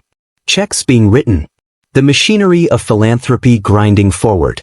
But out here, on this terrace overlooking Central Park, two people stand together in mutual respect. Not donor and recipient. Not billionaire and poor kid made good. Just two humans who learn the same lesson from opposite directions. Some things can't be bought, controlled, or owned. Some miracles happen in hospital rooms at midnight. Some gifts come from unexpected places. And sometimes, the greatest wealth is knowing when to step forward and when to let go. Ready to head back in? Marcus asks. Actually, I think I'm ready to go home. I'll have my driver. The subway is fine. It's who I am. Marcus smiles. Fair enough. But Elijah. Yes. You're going to change the world. Not with your gift. With everything else. Your mind. Your heart. Your refusal to let circumstances define you. Thank you. For everything. The education fund. The scholarship. The opportunity to speak tonight. For not trying to own what you couldn't understand. Thank you for teaching me that some things are worth more than money. They shake hands. But Marcus pulls him into a hug. Genuine. Take care of yourself, Elijah Monroe. You too, Marcus Castellano. Elijah heads inside. Finds his mother. They collect their coats. As they walk through the Plaza Hotel lobby, marble floors, crystal chandeliers, doormen in white gloves, Marie loops her arm through her son's. How does it feel? Surreal. Weird. You commanded that room tonight. Made billionaires see you as their equal. I am their equal, Mama. We always were. They just needed reminding. They step onto Fifth Avenue. October night. City alive with possibility. They could take a taxi. Marcus offered his car. The foundation would happily cover it. But they walk to the subway. Take the 6 train uptown, then transfer to the Bronx. Because this is who they are. Who they've always been. Who they choose to remain. Successful, transformed, absolutely. But not changed. Not fundamentally altered by wealth or access or opportunity. Still Marie and Elijah Monroe. Still riding the subway home. Still living in the same apartment with the radiator that now works because the landlord finally fixed it. Different, but the same. On the train, Marie asks the question she's held for hours. Baby, when you were talking about making the invisible visible, were you talking about yourself? Or everyone like us? Both. All of us. Every person who works 3 jobs. Every kid who studies on cafeteria tables. Every mother who sacrifices everything. Elijah looks at her. You were invisible for 16 years at that hospital. Then you became my mother, the woman who raised someone worth investing in. Suddenly visible. I was always worth seeing. I know. But the world didn't. That's what I was trying to say tonight. That we were always here. Always worthy. The only thing that changed was their willingness to look. The confrontation is over. But it wasn't the confrontation anyone expected. No villain defeated. No revenge extracted. No dramatic public humiliation. Just a young man standing in front of power and saying, I matter. We matter. You don't get to decide our worth. And power listening. The confrontation is over. Do you feel satisfied with how this played out? Or would you have wanted Elijah to do something different? Call out Marcus more directly? Refuse the platform altogether? There's no wrong answer here. Because the truth is, real transformation doesn't happen in explosive confrontations. It happens in moments of mutual recognition. When both sides see each other clearly and choose respect over dominance. Marcus Castellano didn't need to be destroyed. He needed to be taught. And Elijah Monroe was the perfect teacher. But the story isn't over. Because 5 years of medical school, residency, and real-world experience await. And Elijah Monroe still carries a gift he's barely begun to understand. The question isn't whether he'll use it again. The question is, when the moment comes, and it will come, will he step forward? Or has he learned that some gifts are meant to be held in reserve, used only when nothing else can help? 5 years later, 2036. Dr. Elijah Monroe walks through the corridors of Columbia Presbyterian Hospital. White coat. Stethoscope around his neck. Resident physician, second year. Pediatric cardiology. He's 23 years old. Same hospital where his mother worked night shifts for 22 years before retiring last year at 57. Same building. Different floors. Different life. Marie Monroe now lives in a modest two-bedroom condo in Queens. Bought with savings from her supervisor's salary and careful investments. Nothing extravagant. But it's hers.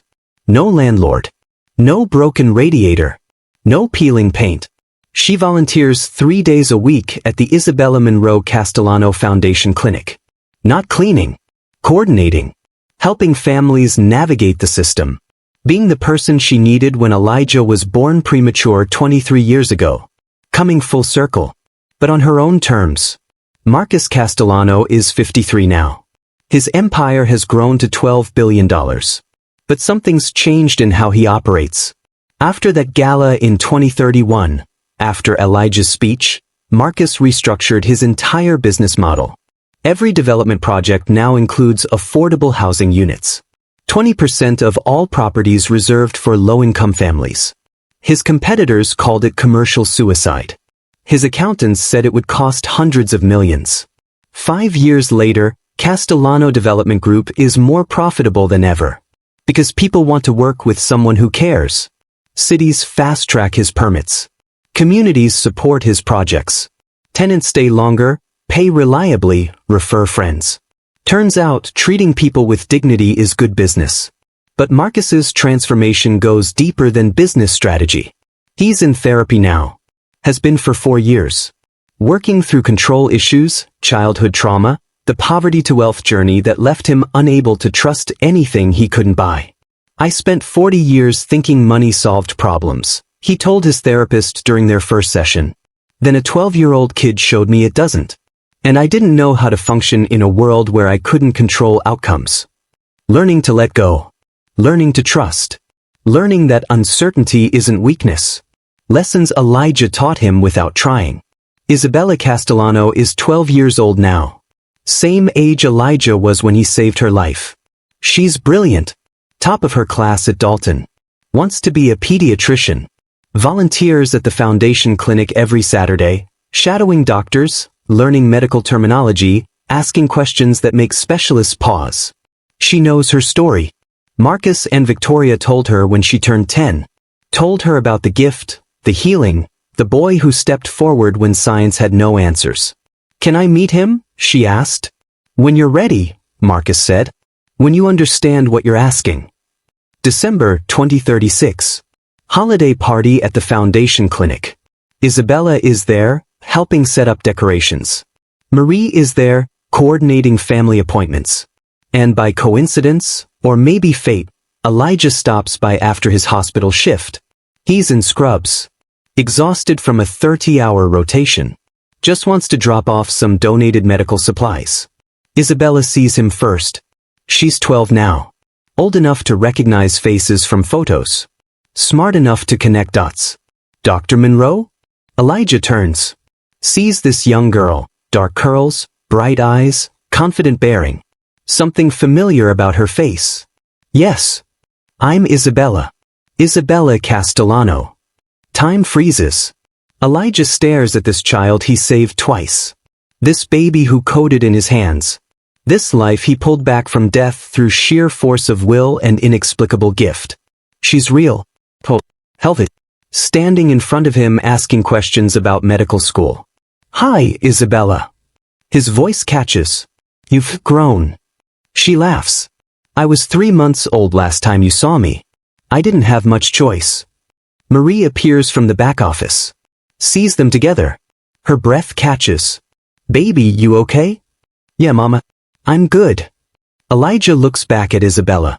Your parents told you? Everything. Well, the version they know. Which is probably not everything. Isabella studies him with unnerving intelligence. Can I ask you something? Sure. How did you do it?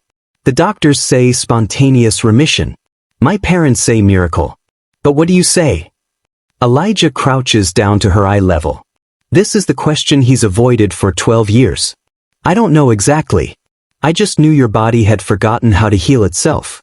So I reminded it to listen to what it was supposed to be doing. That's not very scientific. No, it's not. But it worked. Twice. Isabella considers this. Do you still do it? Help people that way? No. Not anymore. Why not? Because I learned that there are different ways to heal. Through medicine. Through research. Through being present with people who are suffering. The gift I had, it was powerful. But it was also limited. I could only help people I touched. People who were right in front of me. He gestures to the clinic around them. But as a doctor, I can help thousands. Tens of thousands. Through knowledge, skill, innovation. The gift saved you. But medicine will save countless others. Isabella nods slowly. That makes sense. But if someone needed you, if I needed you, would you still use it? Elijah meets her eyes. Honest answer. I don't know. Maybe. If there was no other option. But I hope I never have to find out. Marcus and Victoria arrive to pick up Isabella. They freeze when they see Elijah. The four of them stand in the clinic waiting room. The family he saved. The young man who saved them. 12 years of history compressed into a single moment. Dr. Monroe. Marcus extends his hand. It's good to see you. You too, Mr. Castellano. Marcus. Please. We're long past formalities. He looks at his daughter. I see you've met Isabella properly. She's extraordinary. You've raised her well. Victoria steps forward. Elijah, I want you to know, Isabella volunteers here because of you. She wants to help people the way you helped her. You changed more than just her health. You changed her purpose. They talk for 20 minutes. Catching up. Comparing notes. Isabella asks Elijah about medical school, residency, the hardest parts of becoming a doctor. The hardest part, he tells her, is accepting that you can't save everyone. That medicine has limits. That sometimes, despite your best efforts, people die. How do you deal with that? You remember the ones you did save. You focus on what's possible, not what isn't. And you show up the next day and try again. When they leave, Isabella hugs Elijah. Genuine. Thank you for my life. Both times. Elijah's eyes sting. You're welcome. Use it well. I will. Promise. The Castellanos exit. Marie joins Elijah, loops her arm through his. You okay? Yeah. Just surreal. Seeing her. Talking to her. She's so alive. Because of you. Because her body figured out how to heal. I just gave it a push. Marie smiles. Always so humble. Your gift saves lives and you act like you just held the door open. They walk to the subway together. Mother and son. Both in their own ways healing people, helping families, making the invisible visible. Mama, do you ever regret not taking Marcus's money? That first offer. $10 million. Marie thinks about this. Sometimes. When the rent was due and we were short. When your shoes had holes and I couldn't afford new ones. When I was exhausted from double shifts and wondered if there was an easier way. But then I remember what we would have lost. Our independence. Our dignity. The knowledge that everything we built ourselves. Would $10 million have been nice? Sure. But would we still be us? I don't know. We'd be richer. Maybe. Or maybe we'd be owned. Obligated. Constantly wondering if people saw us or just saw Marcus Castellano's charity project. She squeezes his arm. I like who we became, baby. I like that you're a doctor because you chose it, not because someone bought it for you. I like that we're here by merit, not by pity. Spring 2037. Dr. Elijah Monroe publishes his first research paper, Alternative Approaches to Pediatric Immunotherapy, when traditional medicine reaches its limits. It's careful, scientific, peer-reviewed. But between the lines, it asks questions modern medicine doesn't like to address. What happens in cases of spontaneous remission? What biological mechanisms allow the body to heal seemingly terminal illnesses? Can we study these cases without dismissing them as miracles? The paper gains traction. Not viral, but noticed. Medical journals cite it. Researchers reach out. Someone calls it groundbreaking in The Lancet. Marcus sends a congratulatory email, proud of you. You're changing medicine from the inside. That's more powerful than any gift. Summer 2037. The Isabella Monroe Castellano Foundation reaches a milestone. 10,000 families helped. Over $800 million in free medical care provided. 12 full-time clinics across New York, New Jersey, and Connecticut. Marcus hosts a small celebration. Private. Just staff and major contributors. He invites Marie and Elijah. This time they accept. Not as charity cases. Not as the foundation's origin story. But as equals. As partners in the mission. During the dinner, Marcus gives a toast. 12 years ago, I learned the most important lesson of my life. Some things can't be controlled. Can't be bought. Can't be owned. And trying to control them only makes you smaller. He looks at Marie and Elijah. The Monroe family taught me that. They saved my daughter's life and refused to let me buy their loyalty. They accepted help but never sacrificed their dignity. They transformed my understanding of power, wealth, and what actually matters. I spent 40 years building an empire. But the last 12 years, the years spent building this foundation, treating people with respect, investing in human potential, these are the years I'm proudest of. Because these are the years where I stopped trying to own outcomes and started trusting the process. He raises his glass. To Isabella. To spontaneous remissions we don't understand. To 12-year-old boys who step forward when everyone else steps back. And to families who teach billionaires that money isn't everything. Everyone drinks. The room fills with warmth, gratitude, mutual respect. After dinner, Elijah finds himself alone with Marcus on a terrace overlooking the Hudson River. Can I tell you something? Marcus says. Of course. I used to think you saved Isabella because you had some special power. Some gift I didn't understand. And maybe you did. But now I think the real gift was simpler. What's that? You cared when you had nothing to gain. When it would have been easier to stay invisible. When my wife was accusing you of fraud and I was trying to buy your loyalty, you just cared about a dying baby. That's the gift. Elijah considers this. Maybe the real gift is recognizing when to use power and when to step back. I could try to heal everyone I meet.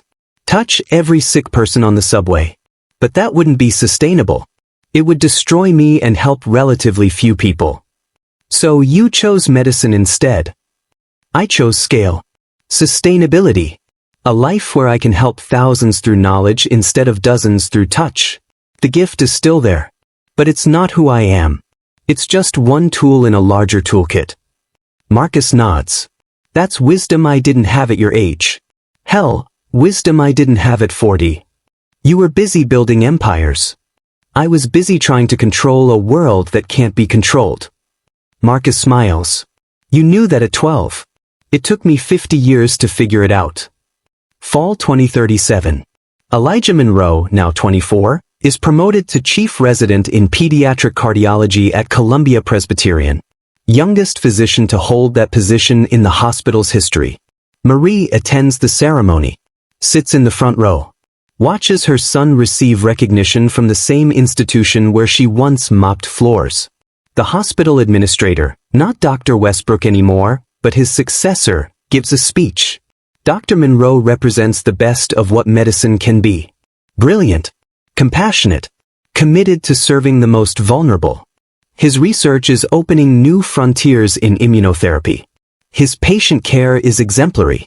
And his journey, from the Bronx to Columbia to this moment, reminds us that talent exists everywhere. We just need to create opportunities for it to flourish. After the ceremony, Marie and Elijah walk through the hospital.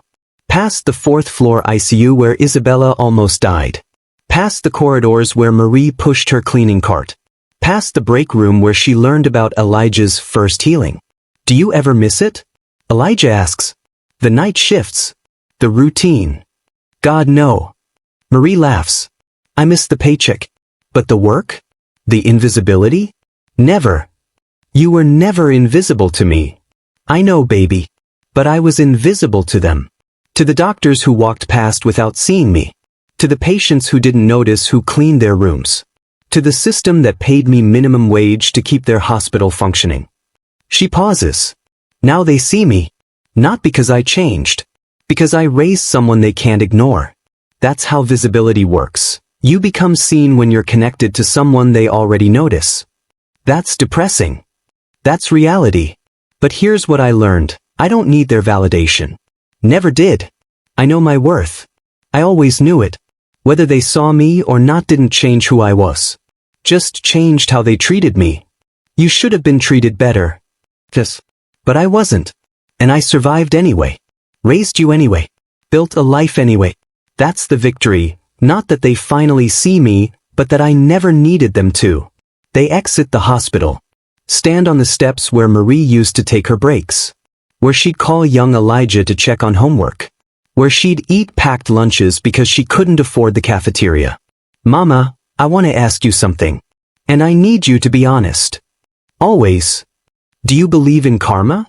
Do you think Marcus got what he deserved when Isabella got sick? Do you think Victoria's paranoia was punishment for being privileged? Do you think my gift is reward for us being good people? Marie is quiet for a long time. No. I don't believe in karma. Not the way people usually mean it. Bad things happen to good people. Good things happen to terrible people. Life isn't fair or just or balanced. Then what do you believe? I believe in consequences. Marcus built an empire through control. And when Isabella got sick, he learned that control is an illusion. That's not karma, that's consequences. He needed to learn that lesson. The universe provided the classroom. Victoria was traumatized and lashed out at us. That wasn't karma punishing her for wealth. That was a scared mother making terrible decisions. The consequence was losing her peace, her trust, her certainty. She's rebuilding now. That's not karma either, that's growth through pain. And my gift. Your gift isn't reward or punishment. It's responsibility. It's opportunity. What you do with it, that's where consequences live. You could have used it to gain wealth, power, fame. Instead, you used it to save one baby and then stepped back to build a life. That's a choice. And choices have consequences. Elijah nods. So where everyone ended up, Marcus with his transformed business, Victoria with her healing, Isabella healthy and purposeful, you retired and volunteering me as a doctor, that's not karma. That's just the natural result of choices we all made. Exactly. Marcus chose to learn instead of control. Victoria chose to heal instead of blame. You chose medicine over miracle working. I chose dignity over desperation. And those choices compounded over years until we ended up here. Here being's pretty good. Here being exactly where we're supposed to be. They walk toward the subway. Mother and son. Two people who started with nothing except integrity and refused to compromise it even when millions of dollars were offered. Do you think Isabella will be okay? Elijah asks suddenly. Long term. Health-wise. You healed her twice. You think there's still risk? I don't know. The gift fixed the immediate problem. But I don't know if it addressed the root cause. Medical science doesn't even understand what I did, so how can we predict long-term effects? Marie stops walking. Turns to face her son. Elijah Monroe, you saved that child's life. Twice. You gave her parents 12 years they wouldn't have had. You gave Isabella a childhood, an education, a future. If something happens down the road, that's not on you. You're not God. You're not responsible for outcomes you can't control. You're sounding like Marcus. Learning to let go of control. Maybe he learned it from me. She smiles. Or maybe we all learned it from you. That 12-year-old boy who stepped forward with no guarantees, no certainty, just compassion and capability. You taught all of us that sometimes you do what you can and trust the universe to handle the rest. Looking at where everyone ended up, do you believe in karma? Or is this just the natural consequence of choices? I want to hear what you think. Because the truth is messy. Life doesn't punish the wicked and reward the righteous with perfect precision. But choices compound. Actions have consequences. Character determines destiny more than luck or fate ever could. Marcus Castellano transformed his business model and found both profit and purpose. Victoria Castellano healed from trauma and learned to trust again. Isabella Castellano thrives, inspired to heal others. Marie Monroe retired with dignity and spends her days helping families like hers. Elijah Monroe became a doctor who asks uncomfortable questions and opens new frontiers. None of them got exactly what they deserved. But all of them got exactly what their choices created. And maybe that's better than karma anyway. Because karma implies cosmic justice. Consequences simply require cause and effect. One suggests the universe cares about fairness. The other just suggests the universe is consistent. And in a consistent universe, kindness compounds. Integrity builds. Dignity preserves. Character endures. Not because we're rewarded for being good, but because being good is the reward. So what does this story really teach us? It's not about miracles. Not really. It's not even about a boy who could heal with his hands or a billionaire who learned humility. It's about something simpler. Something harder. It's about knowing your worth when the world tells you you're worthless. Marie Monroe spent 16 years cleaning floors in a hospital where a single room cost more than she made in a year. She was invisible. Disposable. The kind of person wealthy patients looked through without seeing.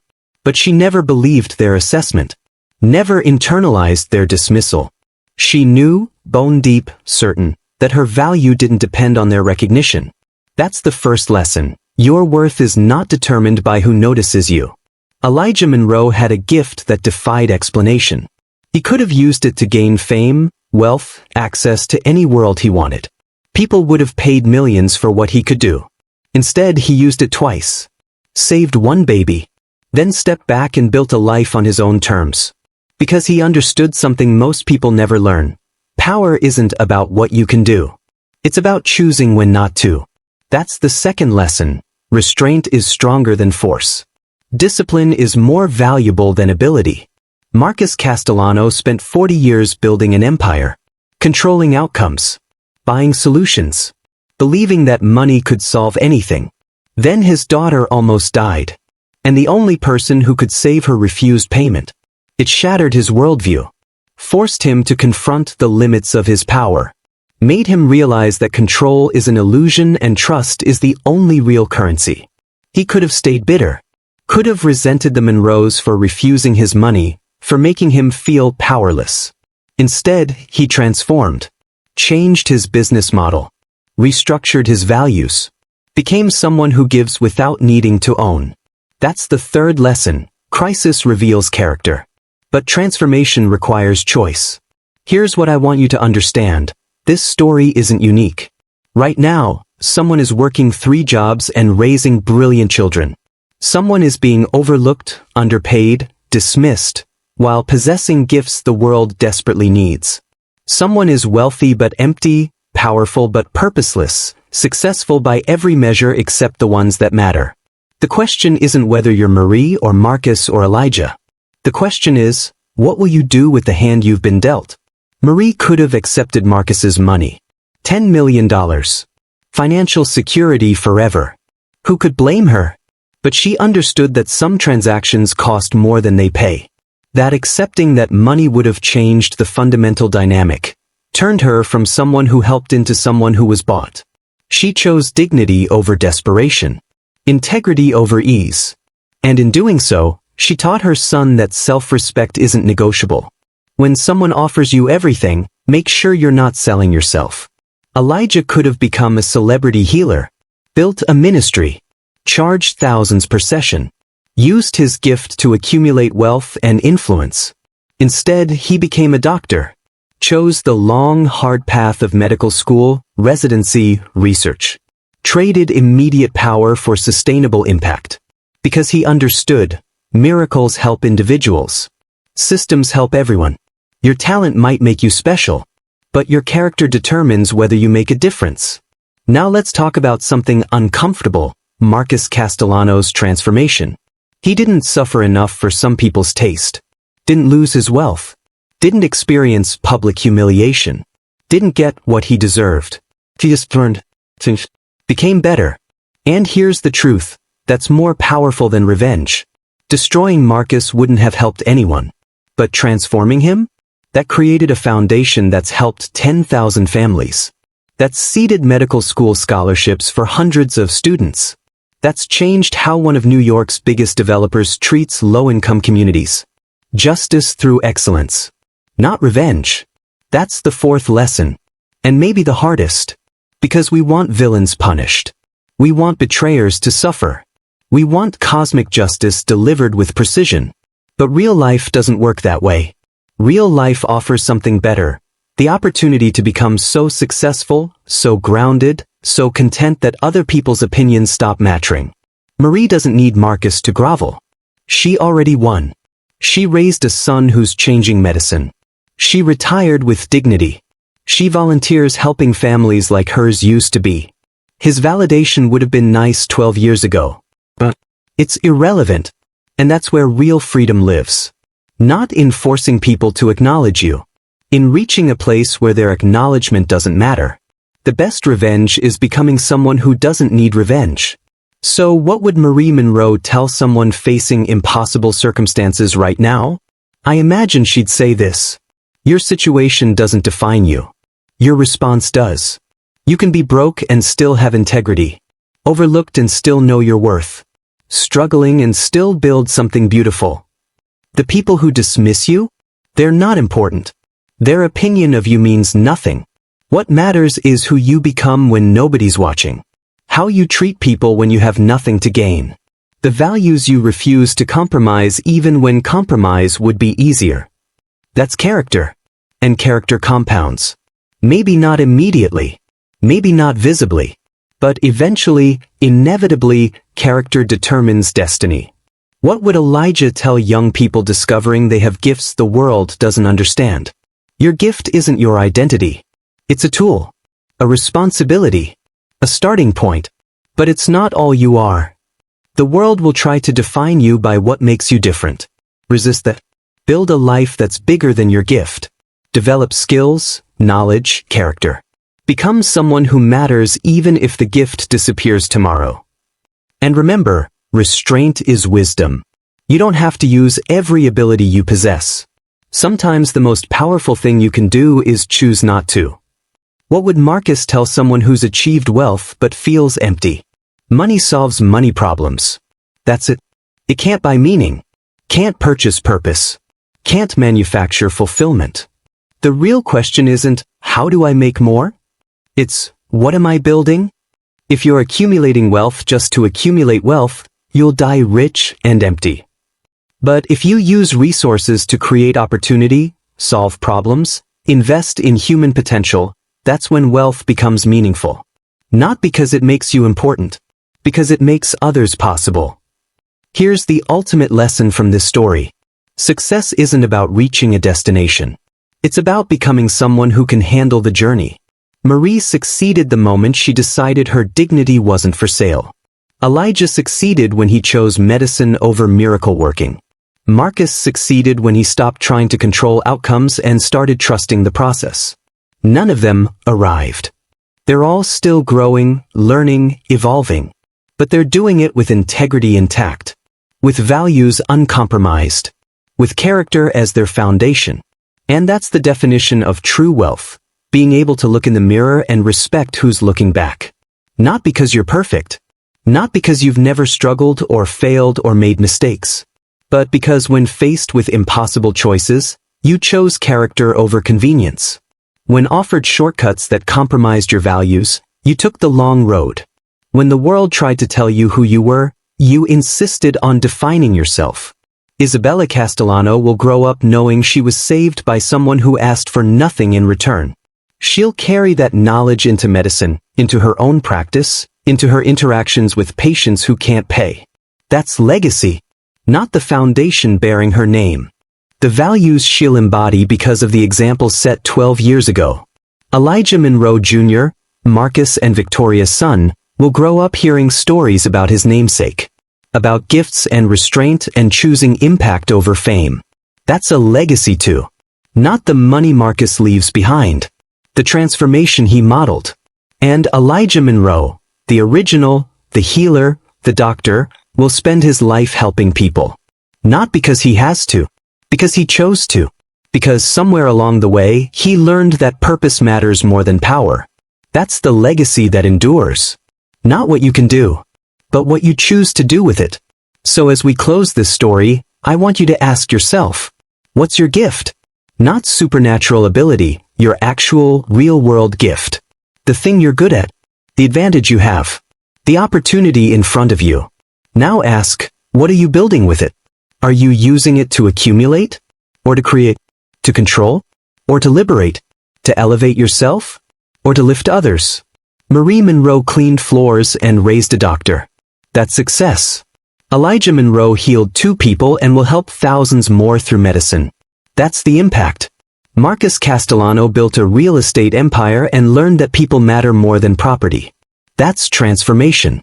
None of them are perfect. All of them are human. But each of them chose character when compromise would have been easier. And in the end, that's what this story is really about. The quiet heroism of staying true to yourself when the world offers you every reason not to. Your circumstances don't define you. Your choices do. Your struggle doesn't diminish you. Your response determines your legacy. And the people who can't see your worth? They're not important. What's important is becoming someone you respect. Someone your children admire. Someone who looks back on their life without regret. Not because everything was easy, but because when it was hard, you stayed true. That's the lesson. That's the legacy. That's what separates those who survive from those who thrive. Marie, Elijah, and Marcus learned it through crisis, struggle, and impossible choices. You can learn it right now. Today. This moment. The question is, will you? Let me take you back to where we started. October 17, 2024. A billionaire's baby dying in the ICU. 18 specialists with no answers. A 12-year-old janitor's son stepping forward with nothing but compassion and an inexplicable gift. That moment changed 3 lives forever. Marcus Castellano learned that control is an illusion. That wealth can't solve every problem. That the people he walked past without seeing possessed more power than all his billions combined. Marie Monroe learned that dignity isn't negotiable. That refusing to be bought doesn't mean refusing help. That raising a child with integrity matters more than financial security. And Elijah Monroe learned that gifts come with responsibility. That power means nothing without restraint. That sometimes the most heroic thing you can do is step forward, and then step back. But this story isn't really about them. Not exclusively. It's about every person who's been told they're not enough. Every parent working 3 jobs and wondering if sacrifice matters. Every young person with talent the world doesn't recognize yet. Every wealthy person who's realized that accumulation without purpose is just an expensive emptiness. This is a story about transformation. Not the kind that happens overnight. The kind that happens in thousands of small choices. Daily decisions to choose character over convenience. Moment-by-moment commitments to stay true even when compromise would be easier. Marie could have taken the money. Built a comfortable life. Who would have blamed her? But she understood something profound. The moment you're bought, you stop being free. And freedom, the ability to define yourself on your own terms, that's worth more than any amount of money. Elijah could have become famous. Built an empire on his gift. Healed the wealthy for millions per session. But he chose impact over influence. Systems over spectacles. A lifetime of helping thousands through medicine instead of dozens through miracles. That's not sacrifice. That's wisdom. And Marcus? Marcus could have stayed the same. Controlling. Demanding.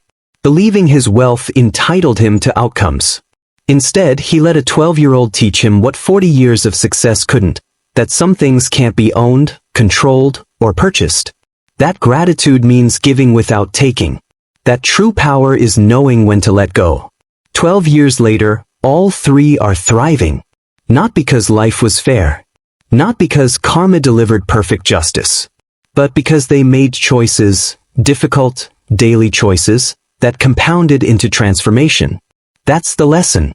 That's what matters. Your circumstances don't define you. Your response does. So what should you take from this story? First, you are not invisible. Not really. You're only invisible to people who choose not to see you. And their blindness is their loss, not your limitation. Second, your worth is not determined by who recognizes it.